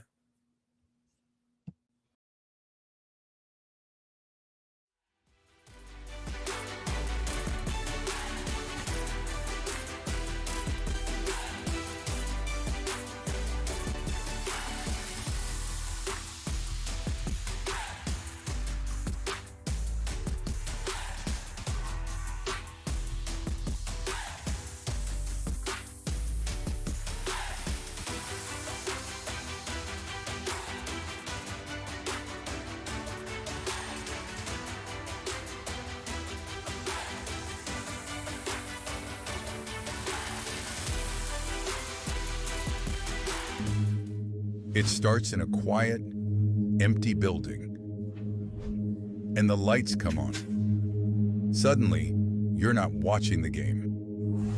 You're inside it. Every step, every hit, you can feel it building, faster, louder, until there's no space left and no holding it back. This is Arena Football 1. Watch on Home Team Network.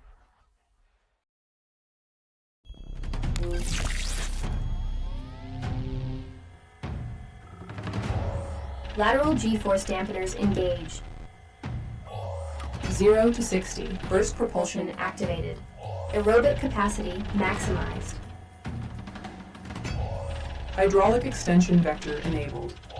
Threat detection engaged. This monster is ready. Minnesota Monsters. Get your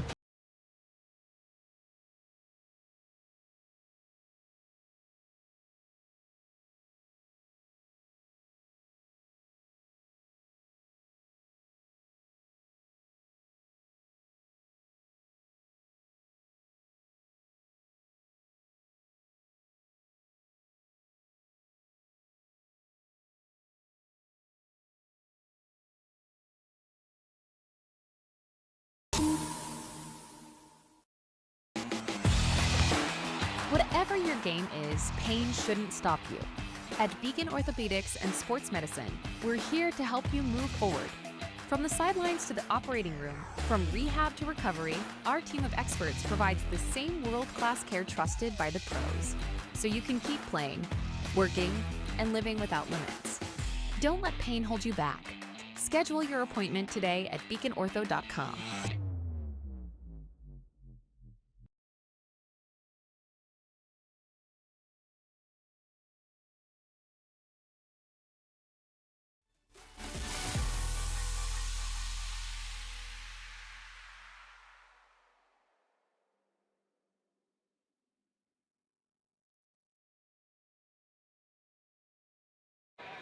This could be the last play of the game.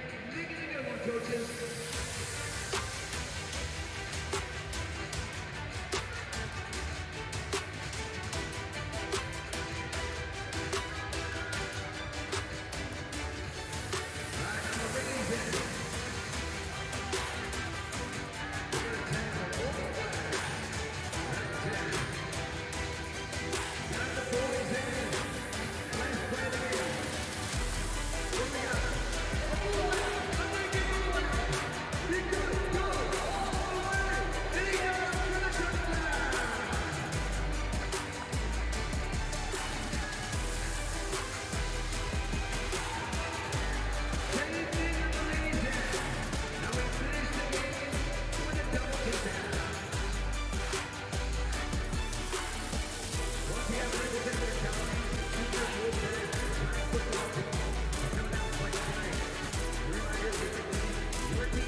Additionally, for the safety of everyone and for the spirit of physical, should be testing and refrain from throwing objects on the field or the participants.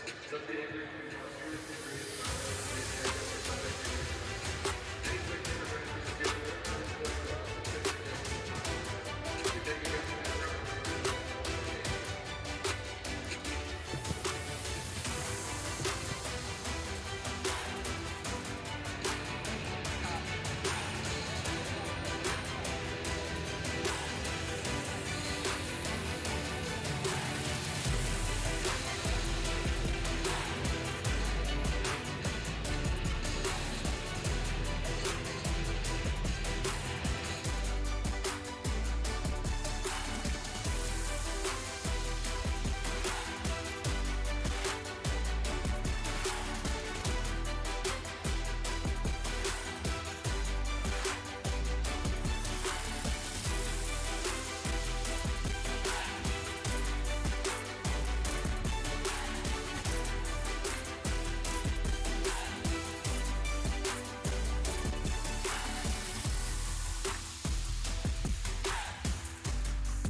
Back here, MVP Arena, Albany, New York. Andrew Santillo, Tom Gozlowski. We're getting ready for the second half of action.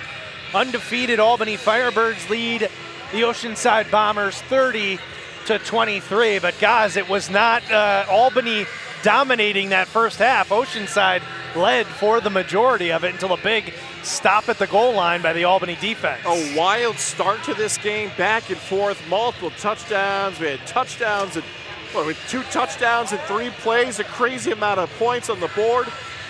And then all of a sudden we see Albany take the lead at the end and a halo infraction call that could have resulted in another one, but tons of action in that first half. And Albany barely, as you mentioned, led there in the first half, but they entered the locker room with that 30-23 lead. And we take a look at some of the stats here, I think, from this first half. As you see there, Albany the slight edge in yards. First down's pretty even first half, especially Oceanside coming here on the road, looking to snap a 5-game losing streak as we're off and running here in the second half. And at first half that started with 26 points in the first 3:49. Started for a deuce here out of the halftime. It'll be 2 for Oceanside, even though Albany gets the ball to start. They've really tested the fans inside MVP Arena. Make sure you're back in your seats. Make sure you're not missing any action. A deuce before most fans are back inside their seats. It's a great way for the Bombers to start off this second half. And Oceanside, in that locker room, you gotta say, like, that's about as good as football you can play. There's one drive at the end, and things could have gone a little bit more worse if that halo infraction resulted in a touchdown for the Firebirds. It doesn't, and now the Bombers cut that lead from 7 down to 5 before their offense even takes the field. So Castronova under center here. Albany leading 30-25. Pass caught by Scott. He's picking his way through the defense. Can't get out of the grasp of number 2, Simeon Burns, but he gets up close to the first down. That was all Scott, 6'3", 215. Had a good year last year, especially in the postseason, guys. 4 receiving touchdowns in those 2 postseason games, the semifinal and the Arena Crown game. You and I were thinking the same thing. We see Scott, a new number here this season.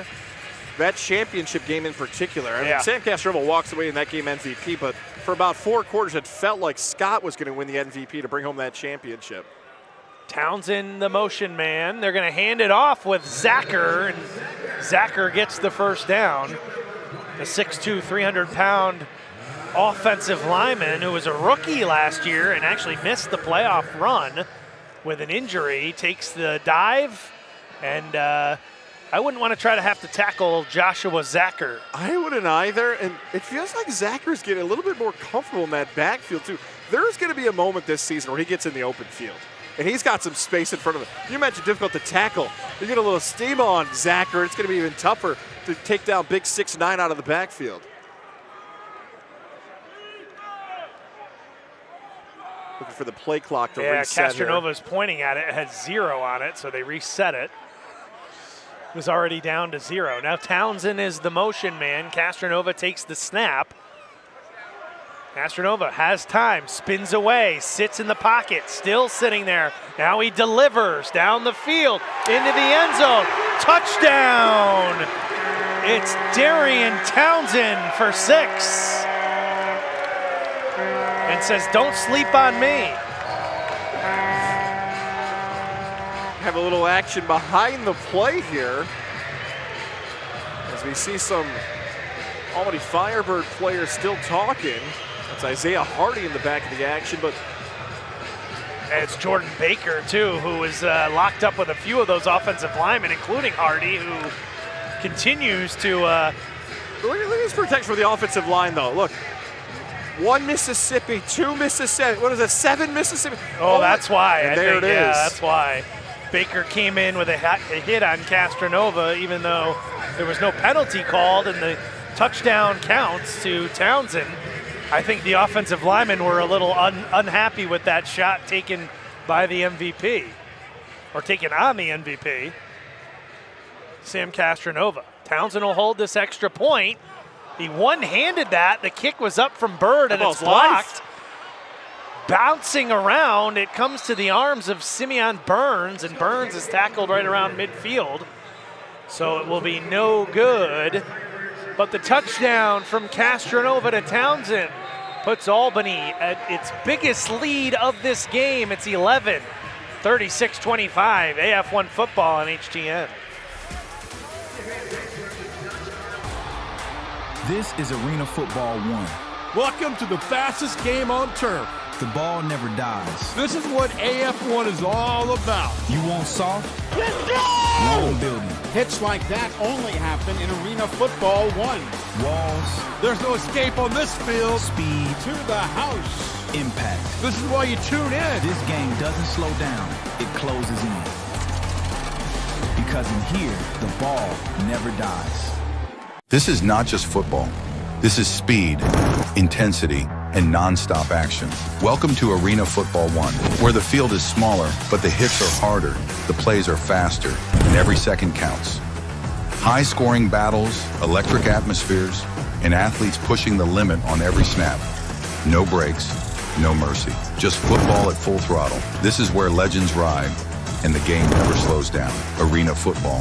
One fast, fierce, unforgettable. Watch on Home Team Network.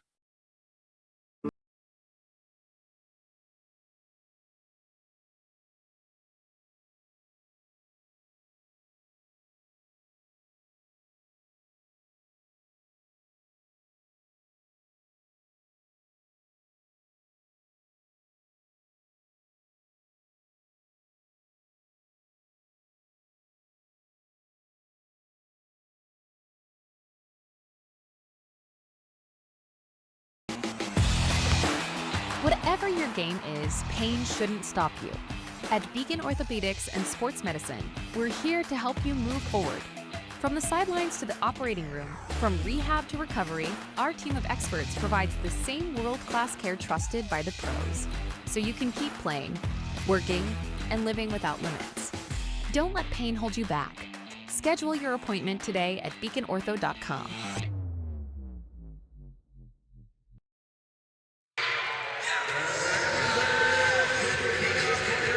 Albany out to its largest lead, 11. They've scored 14 points. The only interruption was the opening kickoff of the second half, a deuce for Oceanside. So an 11-point lead for Albany, comes off the net to Tucker. Tucker to the 5, the 10, out to the 12.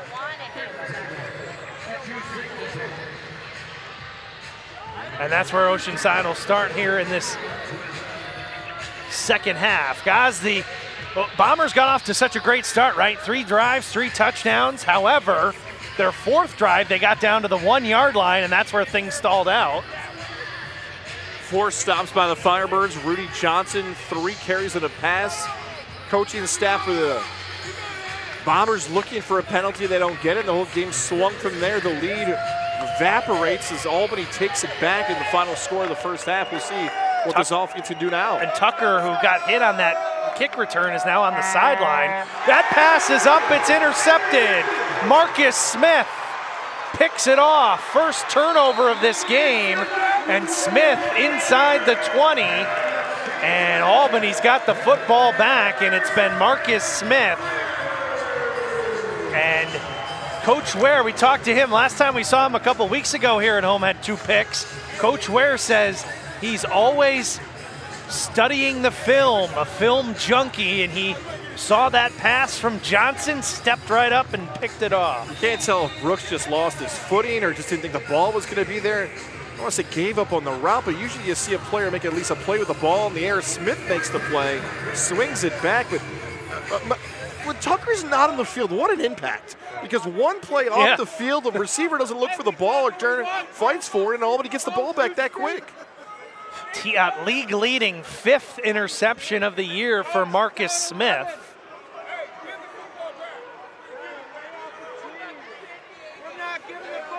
Castronova, pass, caught, touchdown, Isaiah Scott.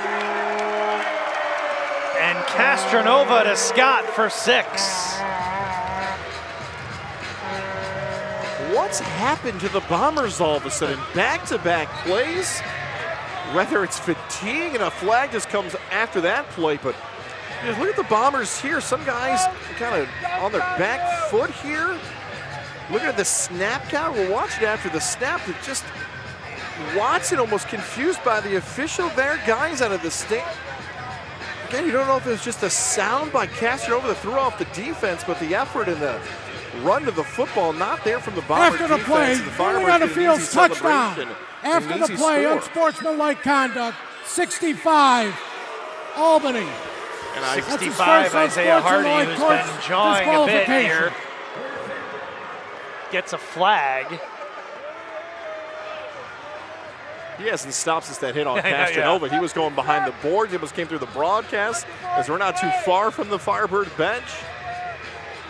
And guys, this isn't basketball, but this has been a run for the Firebirds. They've scored 27 of the last 29 points. Usually those type of stats are reserved for basketball.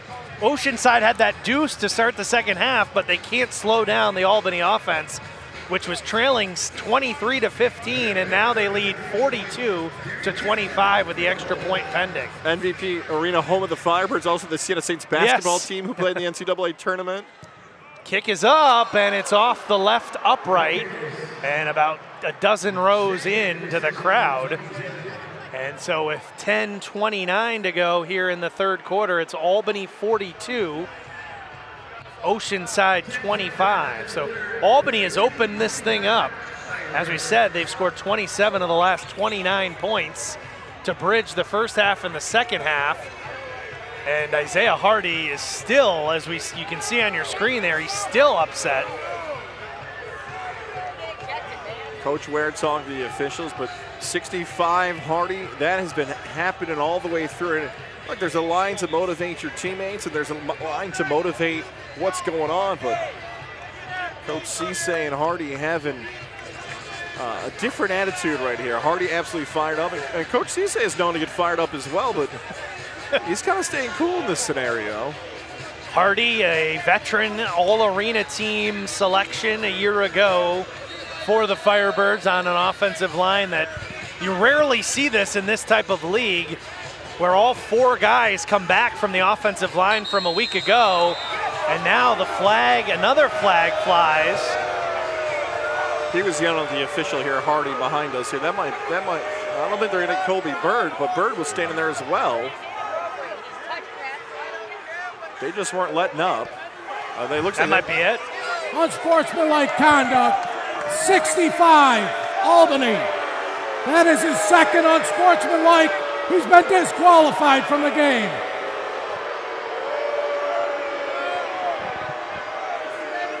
And a nice job by our production team there, hanging on Hardy throughout the shot there. You saw it, it didn't stop. Yeah. Although he wasn't facing the officials were close enough to hear what he was saying. And so when you've only got, a number of guys that play each of these offensive and defensive lines, as we're getting another look at the touchdown here from Castronova to Scott, which put Albany up by 17, as now the kick is away. It's taken off the net by Jordan Washington, and Washington just out of the end zone. So we'll have to see if Javon Tucker is back out on the field. There's a lot happening here, guys. We got stuff happening to the left, stuff happening to the right. As Javon Tucker missed that last play, he's back out on the field for Oceanside. Wasn't out there for one offensive play. They threw an interception. On Albany, a ball be placed at the 21-yard line. First down. Another flag down. I didn't hear that, but it's going to move the football out to the 20-yard line for Oceanside, and that's where the Bombers will start with this as they try to get the offense back underway here for Oceanside. And that's a tough one. That may have actually been the Hardy penalty, although it was a dead ball. Oh, perhaps. Kick you're right. Yardage added on. Something's happening up the tunnel now here. As Coach Ware, meanwhile, the pass is incomplete. They're looking for Tucker, and Tucker is kind of rotating that right shoulder around. ground as the pass was incomplete. A number of people just went up the tunnel, including a couple of Albany County Sheriff's deputies. So, you know, there's a lot happening. Coach Ware just emerging from the tunnel here. Likely just moving Hardy out of the boards there as he was asked politely to leave, and looks like everything's calming down now. But it was, look, there's high intensity, it's competitive, it's professional sports. Coach Ware, Coach Cisse kept their calm. Johnson drops back. Pass is low and pulled off. I shouldn't say off the carpet, but held away from the carpet by Tajay Brooks. And we haven't heard Brooks's name all that much. He had 26 catches coming in. It's going to be 3rd down and 5. Ball on the Albany side of the field here at the 24. What we were missing in all that, and we saw it, Tucker was out there on that. He's been out there on that offense, but he's kind of rotating his right shoulder. So I think he took, on the last kickoff, took a big hit. And he is not 100% out there in the slot on the far side for Oceanside. Brooks is the motion man. Johnson is going to get swallowed up and taken down by Quadir Shepard and Morris Joseph. And it's going to be 4th down. The defense gets home. This feels like 2 different games, Andrew. Pre-4th down stop and post 4th down stop. Oceanside had a chance to extend the lead, getting closer and closer to halftime. And since that stop, this has been a different Firebird defense and a different Firebird team. The defensive line was waiting for their moment, and they pounce again there for the snag. 4th down and 10. 4th down and 11 for Oceanside. Johnson under center, drops back, rolls to his right. Throws it, it is deflected, and it drops incomplete. Jovan Tucker pulled it off the carpet. He's pointing that it should be a 1st down. We'll see here. Does Oceanside try to challenge? It looks like the Firebirds are going to get the football with another defensive stop. I'd like to see this one. This is right in front of us. I believe this is a catch and a 1st down. Tucker's waiting for the challenge flag. He knows he caught it. They got to get that challenge flag out quick. I'm with Tucker. He caught that football. I don't know. Coach Cree Morris was on the other side of the field, may have had a better look at it. It was deflected and then ended up in the arms of Javon Tucker, the Leeds leading wide receiver. He's calling for a timeout. He wants to get a replay from some. Might as well just drop the flag at that point if you're going to call timeout, right? Looks like he's going to. I think Coach Cree Morris got talked into throwing the challenge flag here by his league's leading receiver, Javon Tucker. Why not? Right on the road, down 17. Oceanside Tucker's telling you he caught it with confidence. He knew. He went right to the Firebird bench and said, "This is a 1st down." I would be shocked if this is not overturned. This is pretty close to us. We'll see how good my contact prescription is. You know who else is pretty close to us? Isaiah Hardy, who has reemerged into the Albany bench. Along with a few sheriffs here.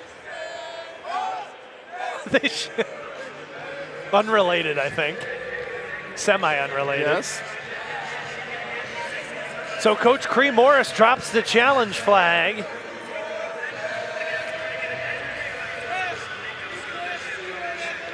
So Tucker got up fairly confident, almost startled that it wasn't marked a 1st down. Couldn't believe that the swing had happened there. He came back on the route. Let's see what Tucker saw that maybe the officials didn't.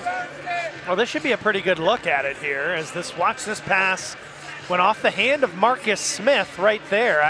Wait a second. I think it may have dropped on the turf there. Yeah, that might hit the 16. Tucker sold me as well. That's my first L in a challenge this season. I don't want to say it too loud. I don't want to influence the officials. There's my wonderful blue tie. I'll just keep my opinion to myself here. I don't want Firebird fans getting upset with me on YouTube, yelling too loud at the officials. It's been a good game so far, though. Swinging momentum since that 4th down stop.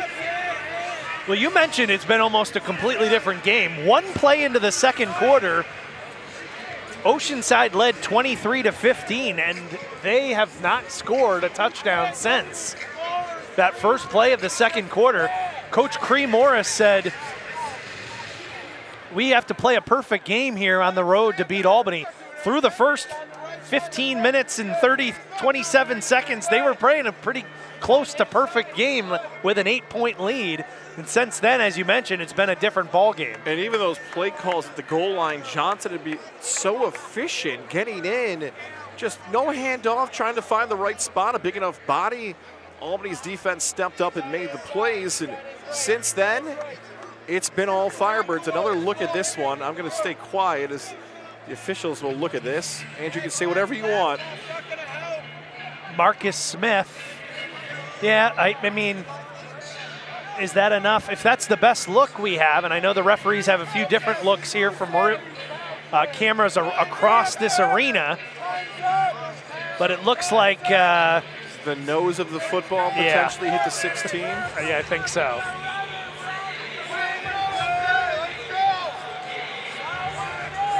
It's a massive play, by the way, in this game, right? If Oceanside gets his back, potentially can cut this lead to single digits if they attempt the drop kick. A deuce to get it to 7. How quickly that could go. I'm not good at reading the tea leaves here, guys, but the Albany offense is out on the field here, led by Castronova and Townsend.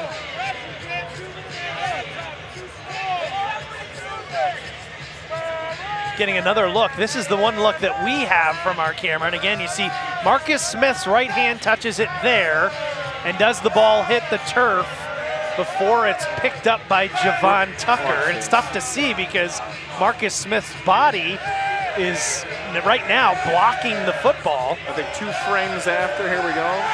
Move it up and over maybe. Watch the next 2 frames here. It's going to tell us. Look at great job by our team here. Right. There it is. And I think that's the drop right there, right? Yeah, that looks the football, 16-yard line. Yeah, that looks. Yeah. You almost watch the shadow there, right around that 16-yard mark. I mean, it's a difficult call there for sure.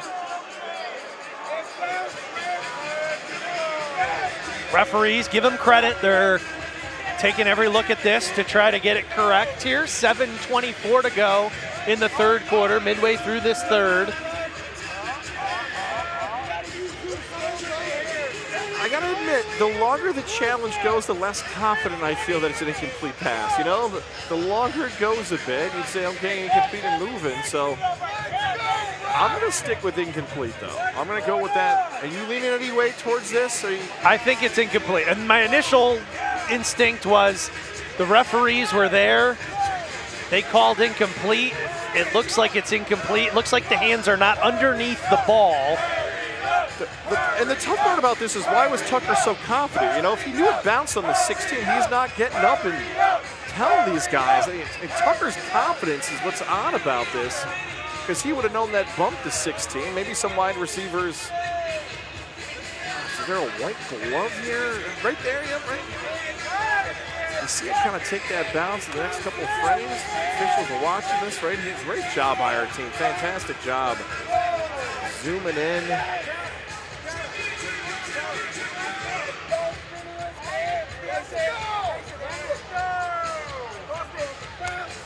Another interesting part about this whole thing is the fans here inside the arena are letting us know how they see these replays. The other action going on tonight, we might as well tell you about some other things going on.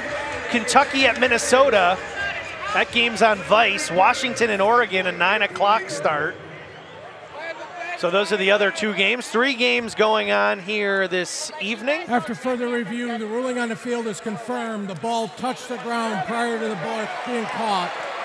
Oceanside is charged with a timeout. So the ball is going to go over to Albany, and they get another stop here. No good, coach's challenge. And Albany will get the football back, and the Firebirds maybe 1 or 2 touchdowns away from the knockout blow here, as they trailed this game 23-15. Now it's 42-25. Pass caught by Scott. Scott close to the first down on the far side. Got about 9. Still upset about my undefeated challenge streak being over by Tucker. He sold everybody here.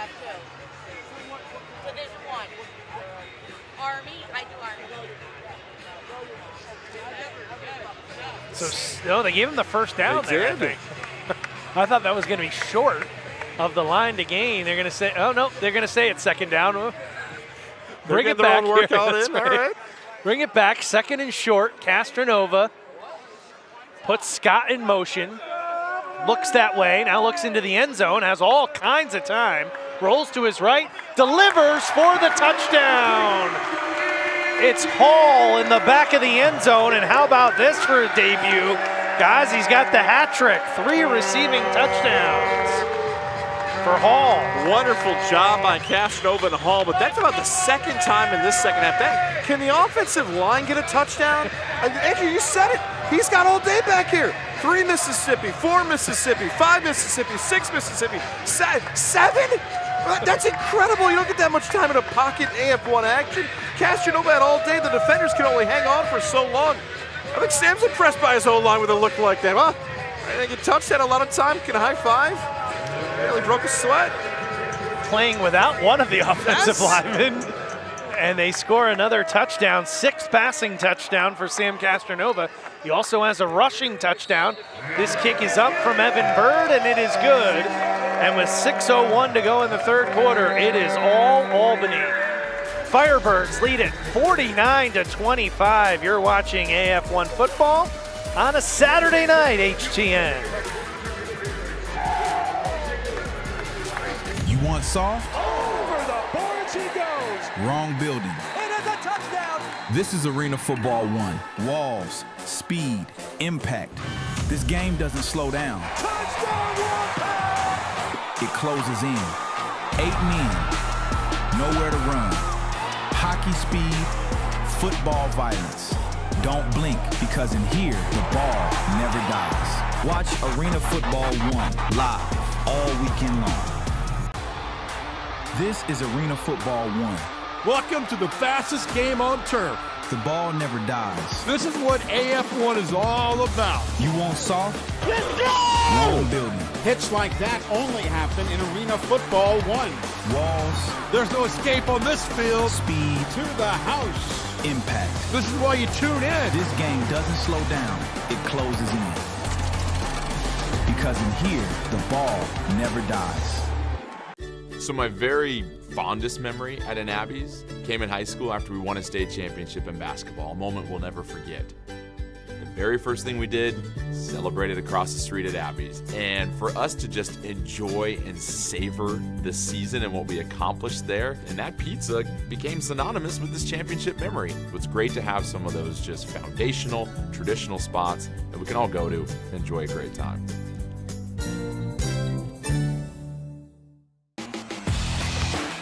Whatever your game is, pain shouldn't stop you. At Beacon Orthopedics and Sports Medicine, we're here to help you move forward. From the sidelines to the operating room, from rehab to recovery, our team of experts provides the same world-class care trusted by the pros, so you can keep playing, working, and living without limits. Don't let pain hold you back. Schedule your appointment today at beaconortho.com.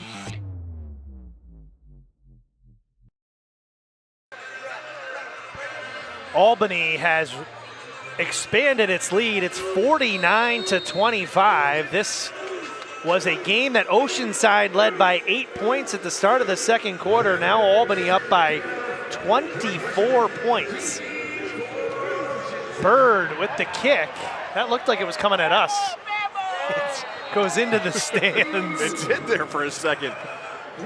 Looked like one of my golf shots there. It's actually, I'm pretty good off the tee. It's the short game that needs a lot of work. I was talking to our guy Scott Noel about his golf game. He was playing celebrities the other day. I saw that. Right? Yeah. Andrew Catalan from CBS 6. CBS 6, that's way back. I guess it locally CBS. Yeah, CBS Sports. And right, from Kelly local right. NBC here. That's right, in NBC, Albany. that's right. Kelly O'Donnell from CBS, originally from Robert CBS. Lee from ESPN, right? Some bigwigs. He usually says he's the best sits golfer. here over there. Yeah. About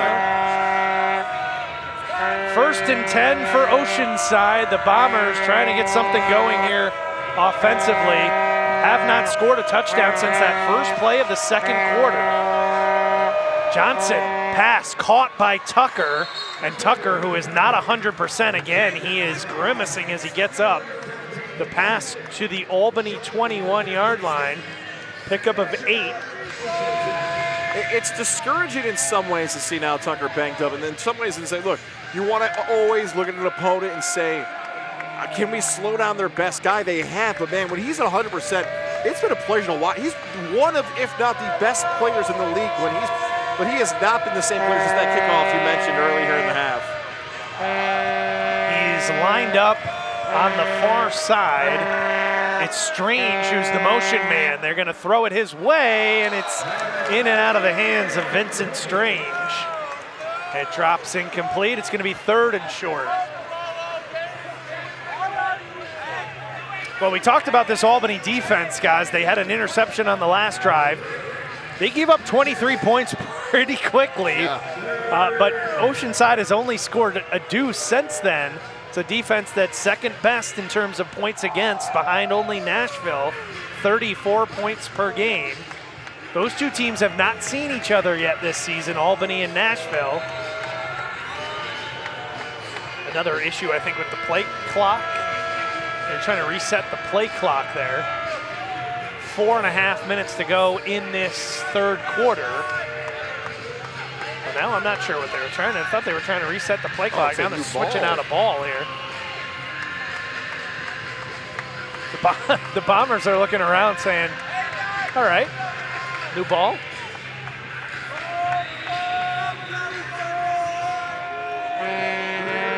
It's the center, Kreekhoff. Johnson escapes, throws it, and it's short hops his intended receiver. Drops incomplete. He was looking for number 81, Kellen Pashat. And it's going to be 4th down and 2. There's something about Coach Ware, whether it's conditioning, whether it's practices. You see the Firebird defense just almost at another level, and other teams, maybe earlier in the game that ball's caught, maybe they make a different play. But now on a 4th down here, pin your ears back. If you're the D-line, we'll see what pressure can come from the Firebird big guys up front. The shot was the motion man. They throw it short to Strange. He's got enough for the first down. Needed 1.5, got 2.5, maybe 3 to the Albany 18. It'll be 1st and 10 for the Bombers. So Oceanside trying to drive this football down the field. Tucker is out there along with Pashat and Strange. And taken down right at the line of scrimmage is Rudy Johnson as he was swallowed up by Morris Joseph. It's not going to be a sack for Joseph, as they maybe gave a little bit of a gain to Johnson. That combination up front, Williams, Joseph, and Shepard, all different styles of players, but all game long testing that Bomber offensive line. You're going with some speed, you're going with some bull, you're going to show off and get that sack. Those guys are relentless all game long. All the receivers on the near side here. Tucker's the motion man. They're going to throw it behind Pashat, and on his back is Johnson as he got hit by Kadir Shepard. I know we mentioned him earlier in the first half, but you're talking about a player who just got better and better as the season's gone on. Shepard, 97. That's a big hit right there. Every time, and even statistically, it's not been the best season he's hoped for. But if you start keeping those stats of hurries and pressures, Shepard's numbers continue to increase this season. 6'4", 260 out of Ole Miss. Had 20 tackles on the year coming into today's game. Johnson drops back. Pass is intercepted. It's Drew Singleton, and he's going to go all the way for the touchdown. Arguably the league's defensive MVP through the first half of the season, Drew Singleton with an interception return for a touchdown. And Albany continues to pour it on. Look at the instincts here of Singleton, seeing the quarterback's eyes, jumping it, see you later, let's meet in the end zone. Andrew, you and I touched on the pregame off the air about most improved defensive play. To lead the league in tackles when you're a first-place team is an incredible feat at any level of football. Defensive Player of the Year, it's going to be hard to keep his name out of anybody's conversation. The standout season he's had for the Firebirds. Albany up by 30 with the extra point pending. You mentioned Singleton had 56 tackles to lead the league coming in. Coach Ware said they moved him around. He was on the edge a little bit last year. They moved him to the jack linebacker spot, and he has excelled here. Drew Singleton, 6'2", 235, out of Rutgers with a pick 6. And the extra point is up, and it is good from Evan Bird. And Albany continues to pour it on. 1:05 to go in this third quarter. It's all Albany. Firebirds lead it 56-25. The AF1.com. Over the boards he goes. The moment it happens. Touchdown, Oregon Lightning. The hits, the highlights, the news that shakes the league. It's already here. This isn't yesterday's story. This is right now. The AF1.com is your inside line to everything Arena Football 1. The AF1.com. Don't hear about it later. Clarksville, don't whisper. Clarksville roars. Because in here, the ball never dies.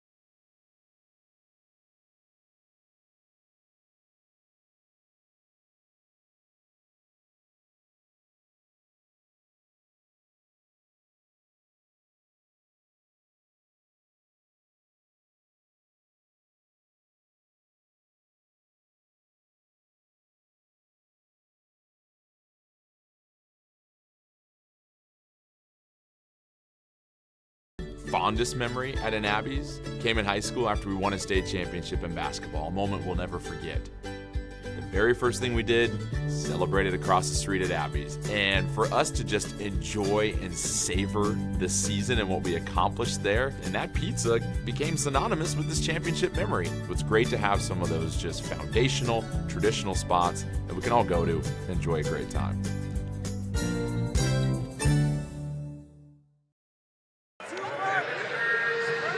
Back here at MVP Arena, Albany leading at 56-25.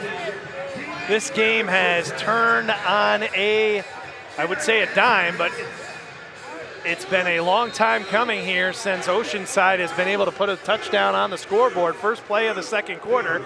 Bird boots it away. This one is going to drop right in the arms of Jordan Washington, who's out close to the 10-yard line. Tucker not returning kicks anymore after he took that big hit.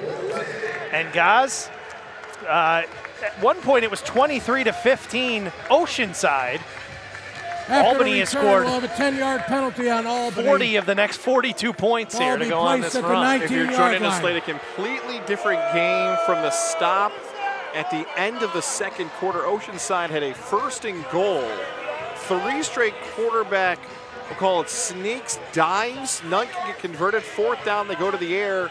No penalty, no conversion. And since then, Albany took over. They score for the final score in the second quarter. They go to the locker room with the lead. And since that moment, it has been a completely different game. You mentioned consecutive points scored by the Firebirds. Domination up front, both of the defensive line and offensive line. And Oceanside with a far bigger deficit now. Bombers got the ball at the 19-yard line. There was a penalty during our break on the Firebirds as the ball is whizzed right by us. It goes into the Albany bench, and it falls incomplete. Guys, the flag comes down when we were away from, when we were in commercial timeout. I've never, you and I have doing games for 6 years. That is the first time I've seen a flag come out during a t-shirt toss. Post t-shirt toss, mid-toss of the shirt. I felt bad for the promo team. I thought one of them may have gotten flagged. I'm still not sure who that flag was on during the t-shirt toss. And that will do it here for the third quarter of action, which was dominated by the hometown Albany Firebirds. As they lead it, we head to the fourth quarter. Albany leads 56-25.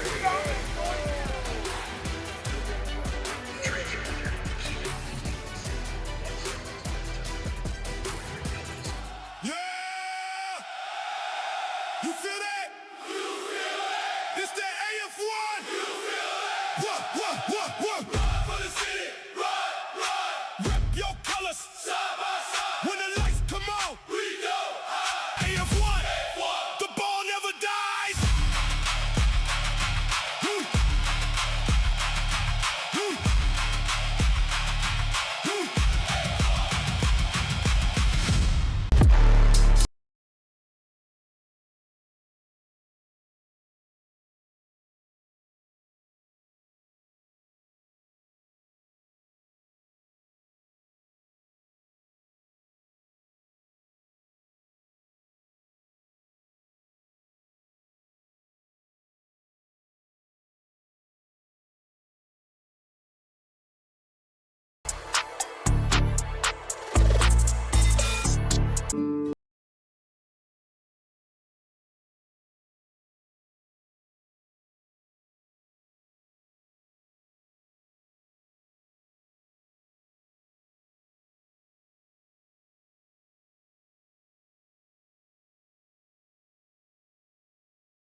Whatever your game is, pain shouldn't stop you.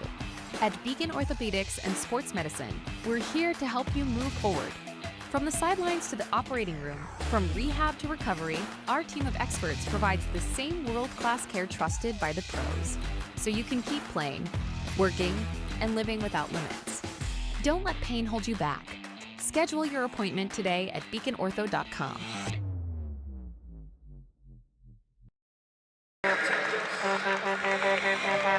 Back here in Albany, this is the game for first responders and veterans night, letting them get some free tickets, and they're recognizing another one of the members of one of our veterans who is being recognized out on the field here before we start the fourth quarter. Guys, that was all Albany in that third quarter. They outscored Oceanside 26-2, and now for the season, they've outscored opponents by 80 points in the third quarter. There could be an argument to be made that that's the most impressive quarter of the season. Complete domination on all facets of the game by the Firebird. And by the way, the domination continues there. There's that defensive line again. That's everybody out there making plays, although it looks like Williams may have been rolled up on. Williams got to Rudy Johnson, and now he is down right at the 20-yard line, right where he tackled Johnson.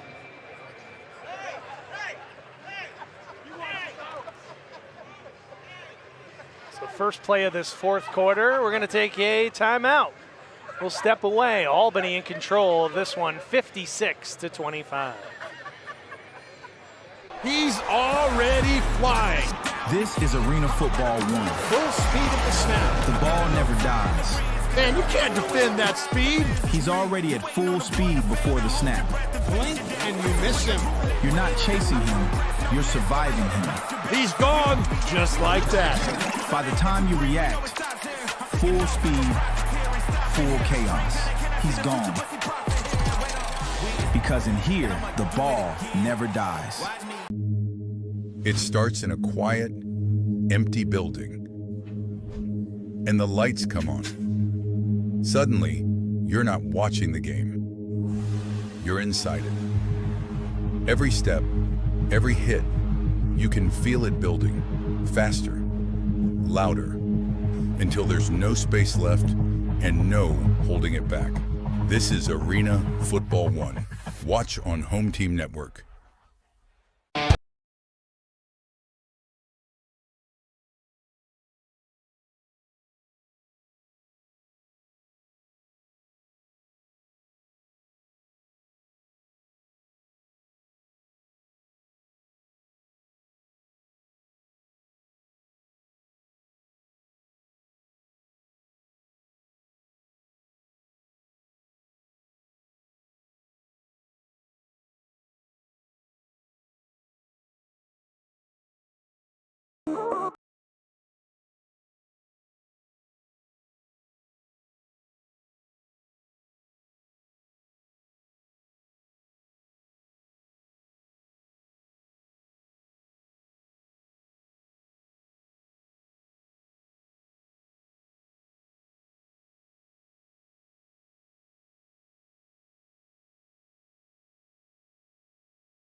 Whatever your game is, pain shouldn't stop you.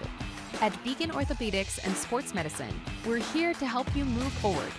From the sidelines to the operating room, from rehab to recovery, our team of experts provides the same world-class care trusted by the pros, so you can keep playing, working, and living without limits. Don't let pain hold you back. Schedule your appointment today at beaconortho.com.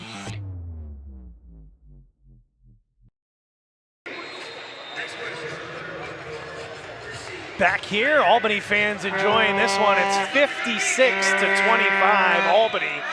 Johnson drops back, pass caught by Tucker, spins out of a tackle. He got away from Marcus Smith, but he's tackled by Dante Mason. Has enough for the first down. So Oceanside on the march here again.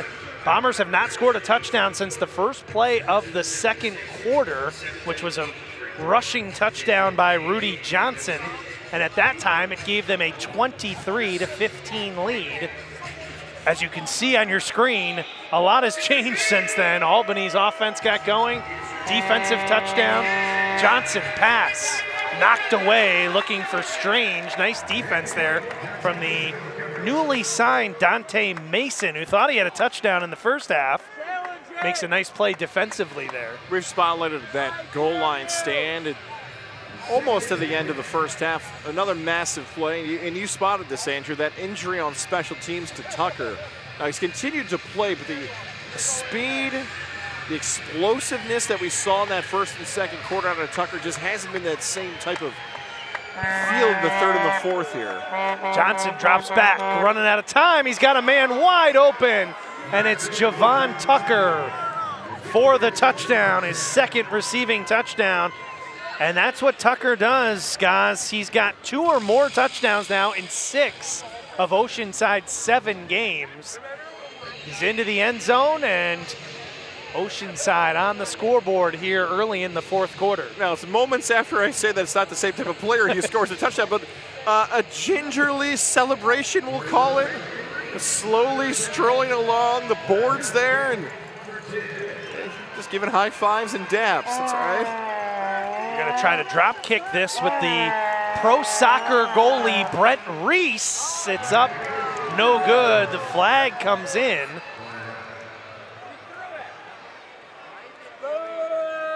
So hold the phone here as the flag flies. Looks like it's going to be on the... Try is no good. Penalty is declined. Penalty declined. It was on Oceanside. 13:01 to go in the fourth and final quarter. Oceanside claws a little bit closer. Albany 56, Oceanside 31. Interesting stretch coming up here for the Firebirds.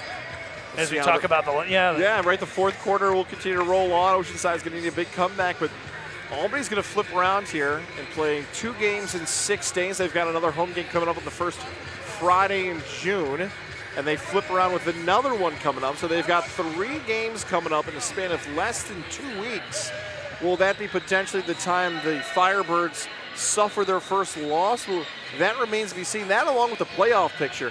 Oceanside had an opportunity, and you have still a lot of time left here in the fourth quarter, but Oceanside had an opportunity at least to move up in the standings, get that second win, and find themselves in the mix with some action around the AF1 today. With Minnesota looking impressive, with Kentucky taking a step back, Nashville, as you mentioned earlier in the broadcast, maybe it's the toughest competition. Lots still to be sorted out. Kick bounces up and in for the 2. So Reese bounces it through for the 2 points, and it's 56-33. As you mentioned, the schedule.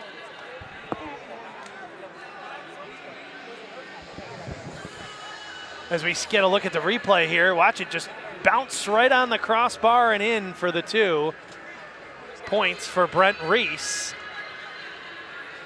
The ball will come out. Mentioned the upcoming schedule for these teams. We talked about it. Albany playing 3 games pretty quickly here. They've got the Saturday night this evening and a couple of Friday night games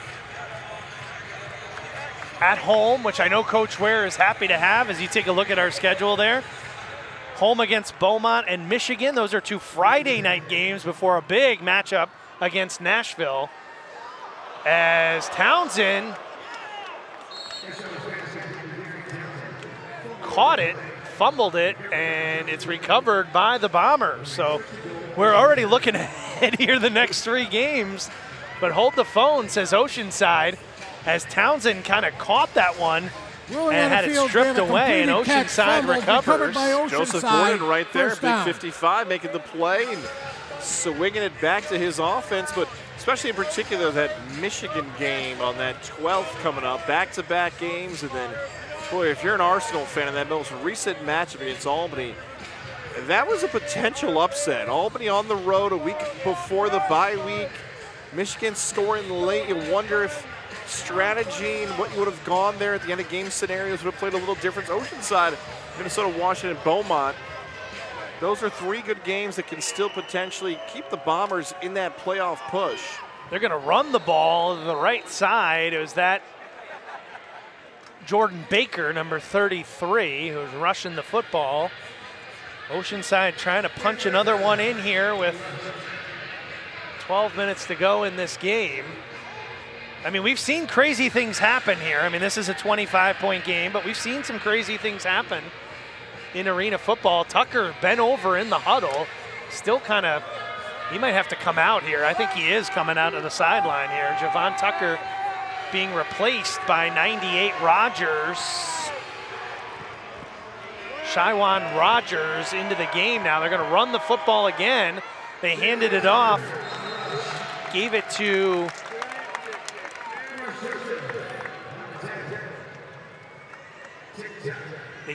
Jordan. Was it Jordan Washington? Yes. So the jersey was kind of bunched up. All the jerseys are getting a little crazy now, right? Because Rogers is tied in the back. Rudy Johnson's jersey's starting to rip.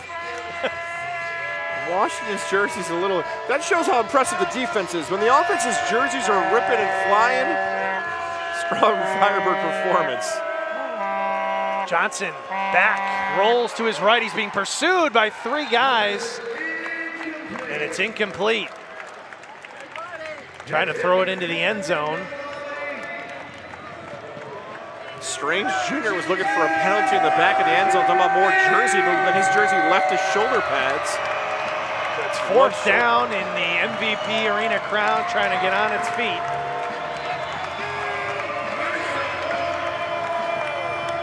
It's 4th and goal.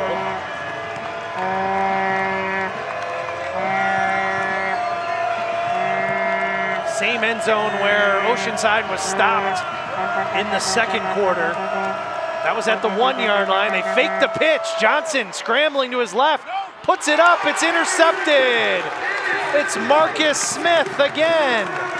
Second interception of the game. Excuse me, it's Seth Robertson, number 16, not number 10. It's Seth Robertson with the interception. Activated off of IR a couple of weeks ago, and Robertson gets the interception and the turnover for the Firebirds.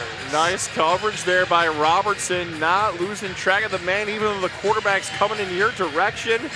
Look at this, this is fantastic coverage. Wait, and jumping, making a play. not letting Johnson frustrated with that, but boy, that's the second time now we've seen it in this game. You got a goal line set for the Bombers. They can't quite find the right play call to break through. Firebird defense has been so good since the second quarter. They become the storyline of this game now, not letting the Oceanside Bombers do anything to chip away at their lead. I thought you were going to say nice coverage by me because I said it was 10 Marcus Smith and it ended up being 16 Robertson with the interception.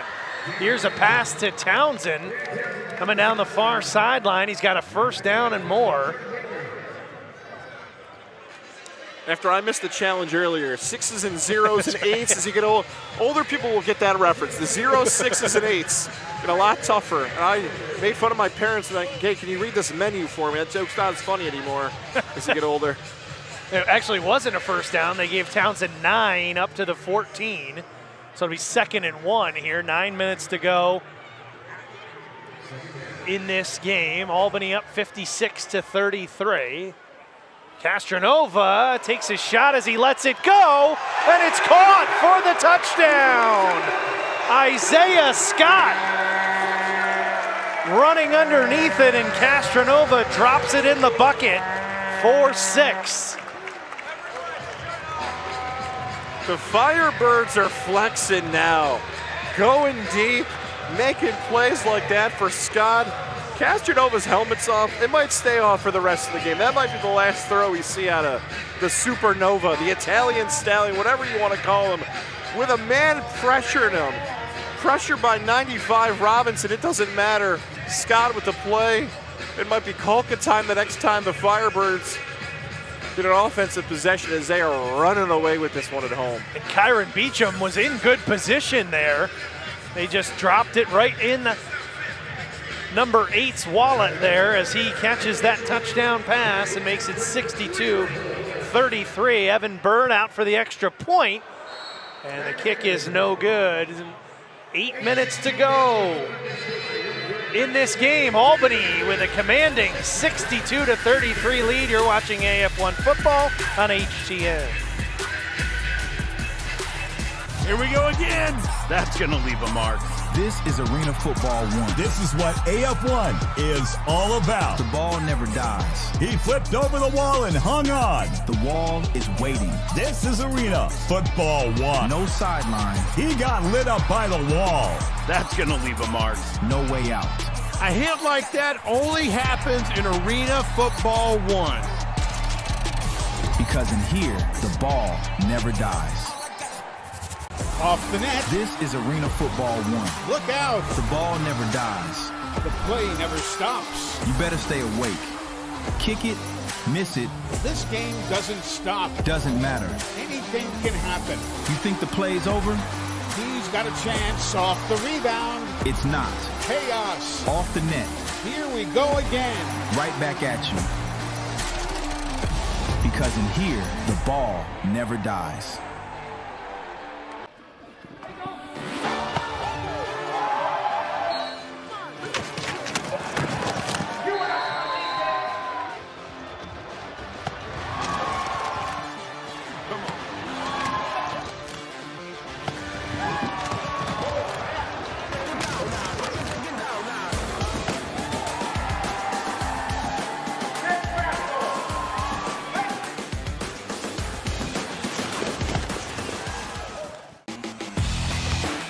Whatever your game is, pain shouldn't stop you.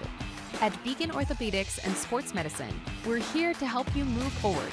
From the sidelines to the operating room, from rehab to recovery, our team of experts provides the same world-class care trusted by the pros, so you can keep playing, working, and living without limits. Don't let pain hold you back. Schedule your appointment today at beaconortho.com.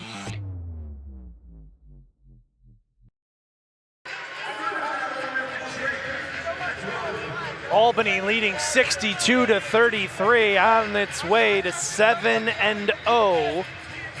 Getting ready to kick it off after that touchdown pass from Sam Castronova. That was number 7 of the game. He's got 8 touchdowns. Guys, he's been the AF1 MVP each of the 2 weeks he's played. What do you think? 8 touchdowns. Pretty good. I think 3 for 3 might be on the way for Castronova. and a remarkable season. We're going to keep looking at these numbers and say, look what Castronova's doing, and then I believe Kolka's going to come in next. We'll see with the Sam on the behind the boards here. We might see Kolka coming in.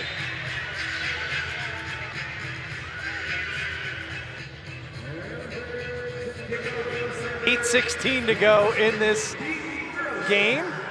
Oceanside's first trip to New York. This one's juggled, bobbled. Now trying to get out of the end zone is Washington. And they're going to say he just got out of the end zone, and he was down before that ball came out. The runner never got out of the goal, out of the end zone. That's a 1 for Never mind, Albany. that's a 1 for Albany. So they got the 1 there for Albany. I thought Washington did get out of the end zone. I did as well. Curious to see what this look is from the official. Oh boy, close. Gosh, you think the nose of that football gets out if he's fumbling forward. That's a tough part about a call like that too. You really don't want to challenge it. So they're going to mark me here for the Firebirds for then 1 point. 63-33 now the score. Under 8 minutes to go in this game. Rudy Johnson back out there for the Bombers. Pass complete on the far side. Short pass. It's good for Strange. Number 9. 22 catches on the year before this game.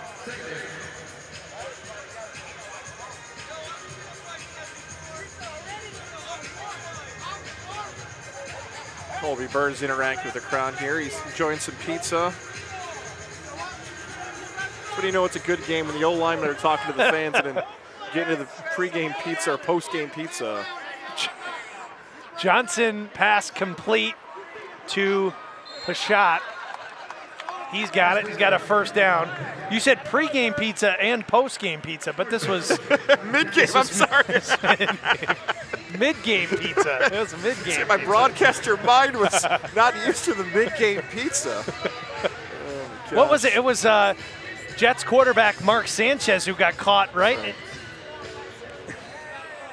Okay, that's right. Thank you. It was Jets quarterback Mark Sanchez who got caught on the sideline eating a hot dog. That's right. And Marshawn Lynch enjoyed his Skittles, right? Johnson drops back, pass caught. Close to the first down again, as this is Simeon Burns. So Burns now out there. That means the night might be over for the league's leading receiver, Javon Tucker, who's standing about 10 feet away from us on the Oceanside bench. We mentioned this earlier in the broadcast. We're both bummed out just as fans of AF1 not to see him at 100% for the entire game because a lot of the pregame focused on him. He lived up to the hype, especially those first early plays. And here goes Johnson right off the edge here for the Firebirds. That's Walton flying off. 1-5 making a play there. 15 coming off the edge, but we wanted to see more of Tucker. We just didn't get the full, and hopefully Oceanside fans will know what a good player he is when he's fully healthy. And he had an outstanding start to this game, has 2 touchdowns receptions in this game, and hurt his right shoulder, what looked like on one of the kickoffs. That was, as you mentioned, the newly acquired Chris Walton, and Coach Ware talked about how well he played at Tiffin, had 16 sacks. He thought he would fit in great. Picks up his first sack as a Firebird here late in the fourth quarter. Johnson still firing away. Got Strange. He's got the first down on 3rd and medium. They pick it up.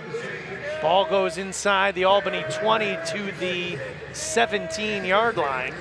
So Oceanside still driving here, under 5 minutes to go, trailing 63-33.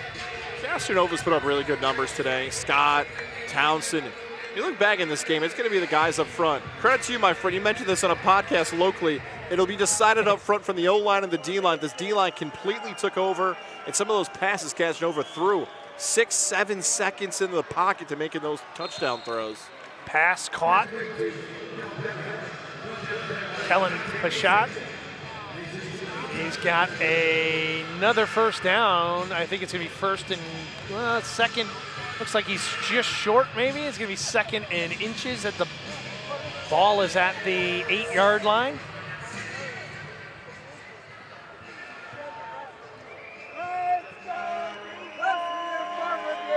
Ball pitched running right there.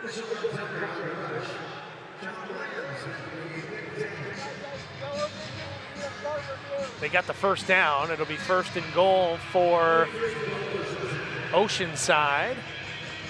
Under 4 minutes to go in this game. So we talked about the games coming up here for both of these teams, Albany and Oceanside. The Bombers going to take a timeout here as the clock stops. It's going to be a 30-second timeout. As you see head coach Cree Morris, we talked about him, played in the NFL with both the Los Angeles Raiders and the St. Louis Rams, played in NFL Europe, played in the AFL under head coach Darren Arbett at San Jose, and played with Iowa, grew up in California. He played quarterback at San Diego State with a future Hall of Famer alongside Marshall Faulk. It's a pretty good player right there, huh? He's had a pretty good career. We caught up with him before the game. He said, you know, inaugural season, this is his first year coaching at the AF1 level. He's played in the arena football, but he said, this is some of the most fun I'm having. You know, we're building an organization. You know, he sees the AF1, the options to grow are endless here with this league, and really likes what's going on. Obviously, Oceanside in their inaugural season, taking some of the lumps here as they're 1-5. But, you know, they've been competitive in a lot of these games. They're going to throw it back here as they were looking for Johnson in the end zone. A little razzle-dazzle here late in the 4th quarter. Well, we heard about Rudy Johnson being a dual athlete there. I don't think we thought he was going to end up in the end zone trying to catch a pass. I didn't either, but remember that play, Firebird fans in particular. With the Firebirds likely moving to 7-0 here, this is going to be something teams try to use on him. How do you catch him off guard if the defense is so well trained? How do you make a big play to swing the moment? Don't be shocked if you see more teams bust out these trick plays later on against the Firebirds. Potentially, what if that happened earlier in the game and it worked? It didn't work there, but don't be shocked if you see that often this season. Johnson throws it towards the end zone. He was looking for number 81. Pass falls incomplete. Going to be 3rd down. Under 3 minutes to go in this game. Clock rolling. A lot of would you believes. So I think you're going to look back at this game. Would you believe Albany would be trailing late in the 2nd quarter with no turnovers? That was would you believe they'd be up by 30 without Dwayne Brown? Yeah. And that's where we stand here with under 3 to play. Albany took its first lead with 11 seconds to go in the first half. It was the new guy, Jai Hall, who ended up with 3 touchdowns. That pass incomplete. Caught the pass for the touchdown with 11 seconds to go, then caught the 2-point conversion, and Albany took a 30-23 lead into the halftime. And as you see, it's been all Firebirds in the second half. There's one of the best Firebird fans around, the great Tom Gross. He's still fired up. He's not letting up. Under 2 minutes to go. This is 4th down. Crowd on its feet here, trying to stop the Bombers from going in. Johnson under center. He's going to put his man in motion. Drops back. Throws it, and it's incomplete. Threw it right down the middle, and it's a turnover on downs. Was being pressured by both Shepard and Williams. And Albany defense comes up big once again. It's been all Firebirds in this one, 63-33. We're going to take a break.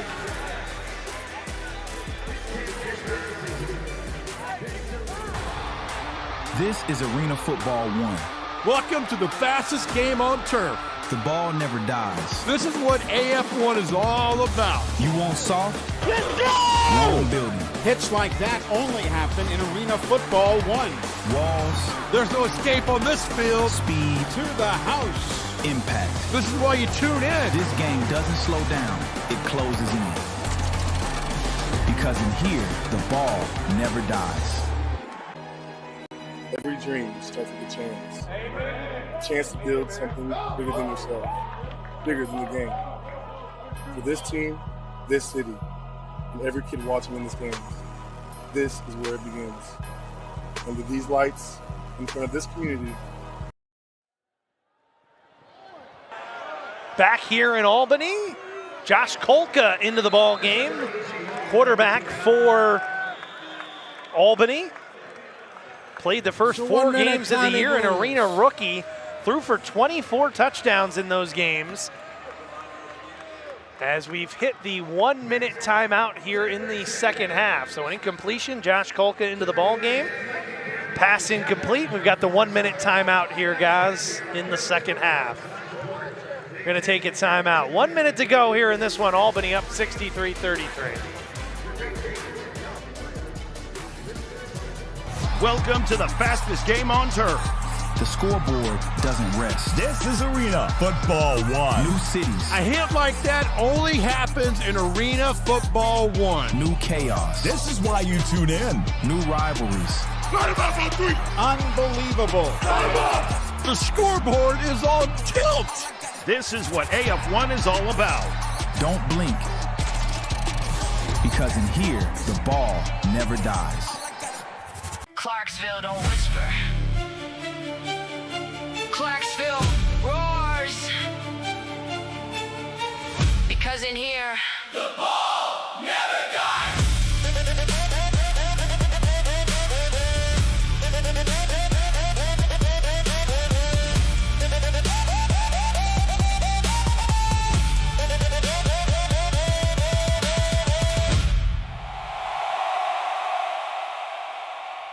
So my very fondest memory at an Abby's came in high school after we won a state championship in basketball, a moment we'll never forget. The very first thing we did, celebrated across the street at Abby's. And for us to just enjoy and savor the season and what we accomplished there, and that pizza became synonymous with this championship memory. It's great to have some of those just foundational, traditional spots that we can all go to and enjoy a great time.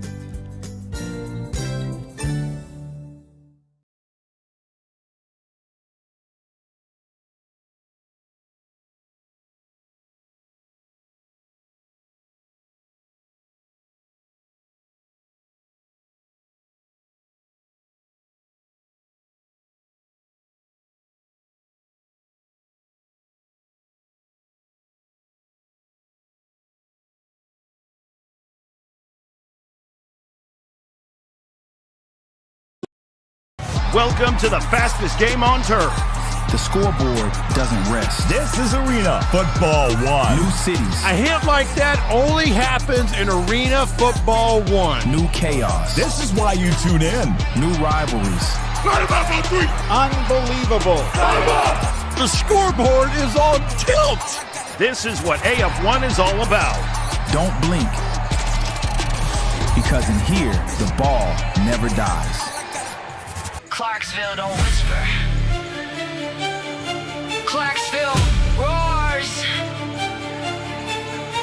Because in here, the ball never dies.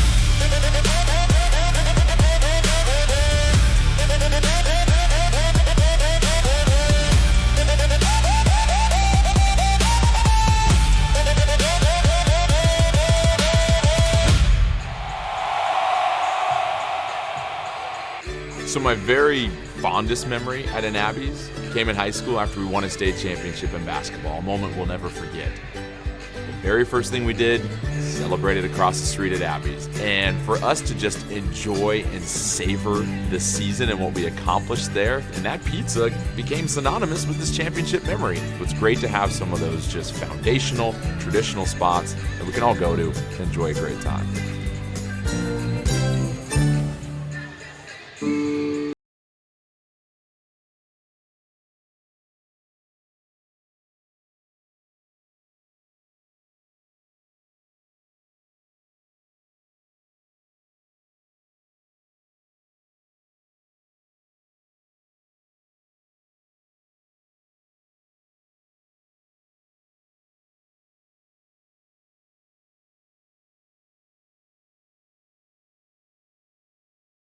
Firebirds, 1 minute to go. Albany leading 63-33 here in Albany, New York.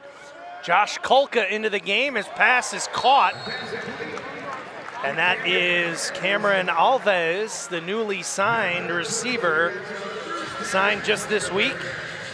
Coach Ware said he's done a phenomenal job of learning. Said he's a coach's son. That's always, you know, the sign of somebody who knows the game, knows what's expected. He's come in here, done a nice job, made a nice catch on that sliding grab from Josh Kulka. Kulka looking deep for Hall, and it's incomplete, and Hall is kind of hobbling a little back to the huddle. That's the last thing you want, is he's kind of... I think Hall was a little surprised he was going his direction. Alves was open here in the middle of the field to kind of run out the clock, and Kulka wanted to show off the arm a little bit. Hall looks, it might just be a little bit of a cramp there for Hall, but I looked like he was just going to dump it off, run the clock out. Kulka wanted to still show he's got something in that arm. Fantastic start to the season. Yeah, 24 touchdowns in the first 4 games against just 2 interceptions, almost 900 yards of passing. This one pass caught by Scott, knifes through the defense, spins away, still on his feet for the touchdown. Kulka to Scott. Offsides, defense, penalty is There's declined. offsides on the Result of defense. play, That'll be touchdown. declined, and Isaiah Scott's 3rd receiving touchdown of this game comes from Joshua Kulka. Kulkamania has run wild here at MVP Arena, although this was a lot of Isaiah Scott. It was, right? It's odd because usually what happened the play before will happen, right? A deep ball on an offsides is a touchdown, an offsides short route touchdown. I was gonna say during that replay, is Evan Birds out for the extra point? 15 seconds on the clock. Kick is off the left upright. The kick is no good. And the score 69-33 with 15 seconds to go. I was gonna say, that was like one of those, like the start of a movie where Isaiah Scott's running and he like twisting around, facing the wrong direction. That's right. Where they stop it and they're like, choo, choo, choo, choo. You're probably wondering how I got here. And Scott, then they show it and Scott somehow gets into the end zone. I feel like someone's going to get real creative on social media with that touchdown, right? Someone's going to have a lot of fun with that last touchdown. Edit the way you want it. Maybe just combine those last 2 plays. It's been a fun night for Firebird fans, from what they thought this was going to be in the second quarter to what this team did in the second half. And now 3 straight weekends you're going to get Firebird action here at MVP Arena. Back-to-back Fridays to come. The month of May gets ready to close. A 2-year mark approaches on the last time the Albany Firebirds lost a game. All those things are going to be intact as the team flips their calendar to June. June of 2024, the last time the Firebirds lost a game. That was the AFL Brawl at the Mall, the championship game, Arena Bowl 33 between Albany and Billings. Albany with this win, it will be the 19th straight win, which I believe sets an arena football record for consecutive wins. Taken off the back of the crossbar, getting out there is Jordan Washington. 10 seconds to go in this game. Guys, I don't think I think maybe we got to the place we thought we would get, but maybe not how we thought we would get there. Yes, that's exactly right. Like, Oceanside played really well for 2 quarters. The game swung completely after that, and it was a complete team win. We've said that a lot this season about the Firebirds. From the O&D line, arguably their most impressive game of the season, to Castronova and company still making the plays on the outside, and the team where it felt like it was taking some big blows in the early rounds, that fight analogy from the first half, they came out swinging, and Oceanside had no response for the rest of the fight. Albany outscoring Oceanside 39-10 in this second half. Pass caught by Tucker, and he kind of steps out. 3 seconds to go. Tucker, I guess, don't want to take another hit over by the scoreboard. There's a Supernova jersey. Yeah, he wasn't giving up that ball to the official, which was pretty funny, but needed that to finish off the game. 3 seconds to go. This should be the game's final play, barring a penalty.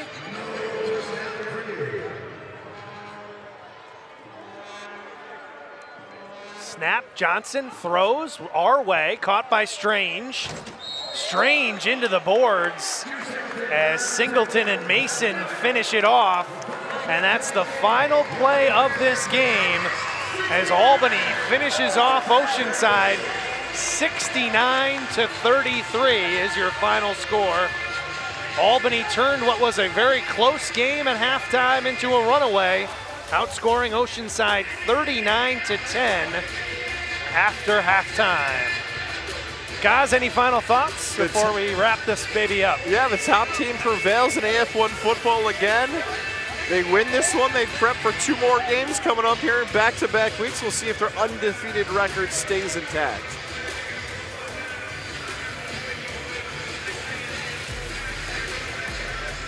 So that'll do it here. Albany improves to 7-0 with the victory, 69-33 for our entire crew. And Tom Gozlowski to my left. I'm Andrew Santillo saying thanks for joining us. Albany 7-0. You've been watching Arena 1 Football.